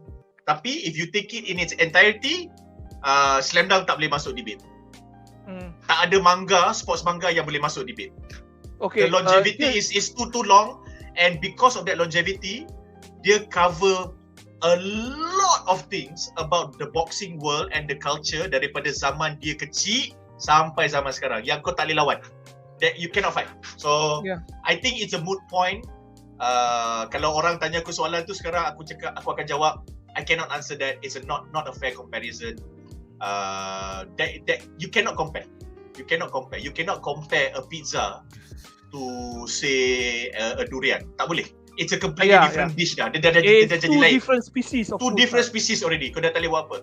And Hajime no Ippo is just too far ahead because of the longevity tu. Dia boleh cover banyak benda. Interestingly, macam dia bullying, dia cover the behaviour of boxers and women. Banyak lah. It's very subtle. Tapi macam I was very surprised in the 80s they were writing manga about macam boxer ada bad habit macam ni, dia punya womanizing ke, dia punya apa ni flamboyant punya ni, and then the implications of that. At points aku tengok, especially since scenes yang dia dengan mak dia, Ippo dengan mak dia, aku merasa macam aku tengah tengok K-drama. Padahal benda ni was written in the 80s. I feel like, wow, how do you... It's not world shattering, tapi it's very, very consistent. So that is a key characteristic lah. Tapi jangan complain Ippo kena menang semua benda. Itu kau jangan complain. Itu no. Itu plot apa? Itu tak cover. Right now that's not the story. He has his hand as handed to him a lot of times cool. Sampai dah. Frustrating. Dah. That is fine. Sebab masa kat zaman sekolah ni kau tak patut menang Ippo. Kau baru start boxing 3 bulan lepas menang juga. So since you are saying that, I'm looking forward to the time yang okay dah. Memang patut kalah pun jangan complain. Kau pergi reflect on your performance. Okay, cool. Thank you for that. To answer Kudo's question, right? Yes. I'm watching Danmachi season 4. Oh, nice. Wow. Yeah, it's very Is it dark good? now. I love it. Oh. The tone is different from season 2 and 3. Hmm. Is it wrong to pick Aku up tahu. girls in the dungeon? Yeah. Aku tahu Ah. Hestia besar itu aja. Oh, right now the main character Bell Cranel is trapped in the dungeon with an elf, and she has little to no breast. But the whole story, the whole trauma is very engaging. I mean, this. Yeah. I mean, basically they're getting fucked in 15 episodes straight now. They're getting fucked by the dungeon. Okay. I'll buy By the dungeon. fuck, Aku tengah fikir. By the dungeon, they throw everything at them. It's unfair. At the moment, I'm surprised. I don't know how I'm. Ni kau je pasal lah. I don't think you suggested this, Andri, but you don't mention isekai banyak kan this season. I'm Banyak watching isekai, one. yeah. I know, but I'm watching one at the moment. The one, the Yuri one. The one about the princess and the genius, whatever the hell. I can't remember what the title was. I'm watching that one, and I'm watching Onimai, which is Onisan wa Oshimai, which is yang gender bender anime yang this 20. Masa aku bagi the little premise of this in the previous bedah, aku cakap Mamat ni jadi, rupanya Mamat ni 20 tahun sial hikikomori. Adik dia tukar dia jadi budak middle school. Tapi whilst it all sounded very bloody hell, ini masuk jail punya, tapi cerita dia actually is very heartwarming. It's about adik dia nak buat abang dia jadi manusia balik. I mean, you know. Oh yeah. I know that. Dia nak, It's, you know, it's very nice, it's little things like macam, for example, an episode hari tu he experienced his first menstrual pain cramp tau, macam it's like little things like that lah, benda macam then he appreciates his sister and then terpaksa lah pergi sekolah because hari tu dia kena tangkap dengan truant officer because dia pergi main game. Betul, adik perempuan dia kata ini masalah ni because you cannot go out in the daytime because you are a kid. So dia terpaksa masuk. I'm quite interested to see where this is leading. Whether he's going to be transformed back to his original self, but it's quite funny. Memanglah ada fan service, boing here, boing there, but it's all to do with the older girls lah. That's my anime for this season. Definitely not going to be bedahing. What are you watching? Aku tengok finishing up Blue Lock. Tak tahu berapa episod lagi. Oh yeah, has it been better? There's this comedy, Bagus tak all the way? Bagus tak? Dia punya level of quality consistent. Basically kalau you watch the first 2 episode, if you like the concept, you will like the whole show lah. Okay, cool. Nice one. So the first episode tu you macam like dia orang semua macam like ni benda. Then by the second episode they set the tone what they want to do. Then they have different ways of achieving the goal lah, in a sense. Kepada penonton di rumah yang kurang arif, Shaz dah gave us a premise based on the first 4 episodes. Anyway, sorry, continue. And then another one I'm watching is Bofuri season. Oh, I've been saying I wanted to watch that. Season 2. Kau jangan tengok for plot, kau jangan tengok for character analysis, kau jangan tengok cerita ni konsisten.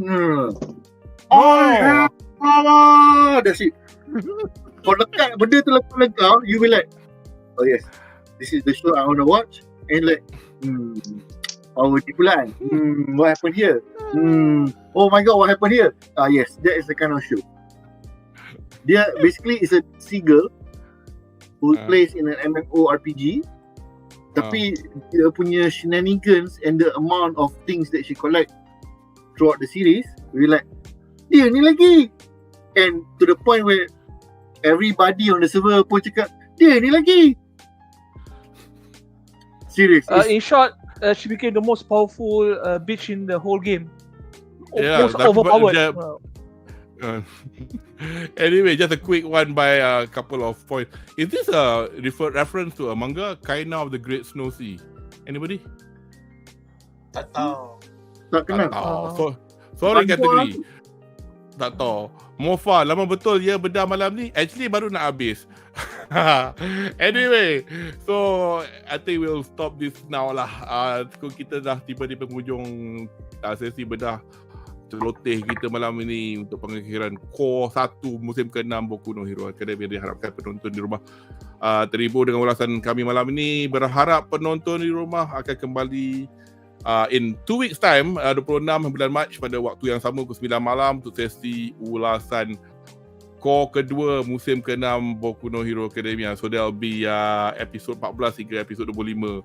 So Sabtu depan episod 24, Sabtu 25 bulan will be the final episode, will be 25. So 26 boleh bedah terus. So kepada anda yang baru ke sesi kami, jangan lupa untuk pelanggan, berkongsi dan tenyeh butang like untuk kedua-dua laman YouTube Stomachofchaos dan BuzzPopTV, laman pop subculture suka ramai Malaysia. So terima kasih kerana sudi bersama kami. Kepada rakan panelis saya hari ini, Sukari sama Deshta, Syaz, Andri and Jamal, dan saya Kudam hari itu Jeanist Mata Tode. Bye guys. Charlo.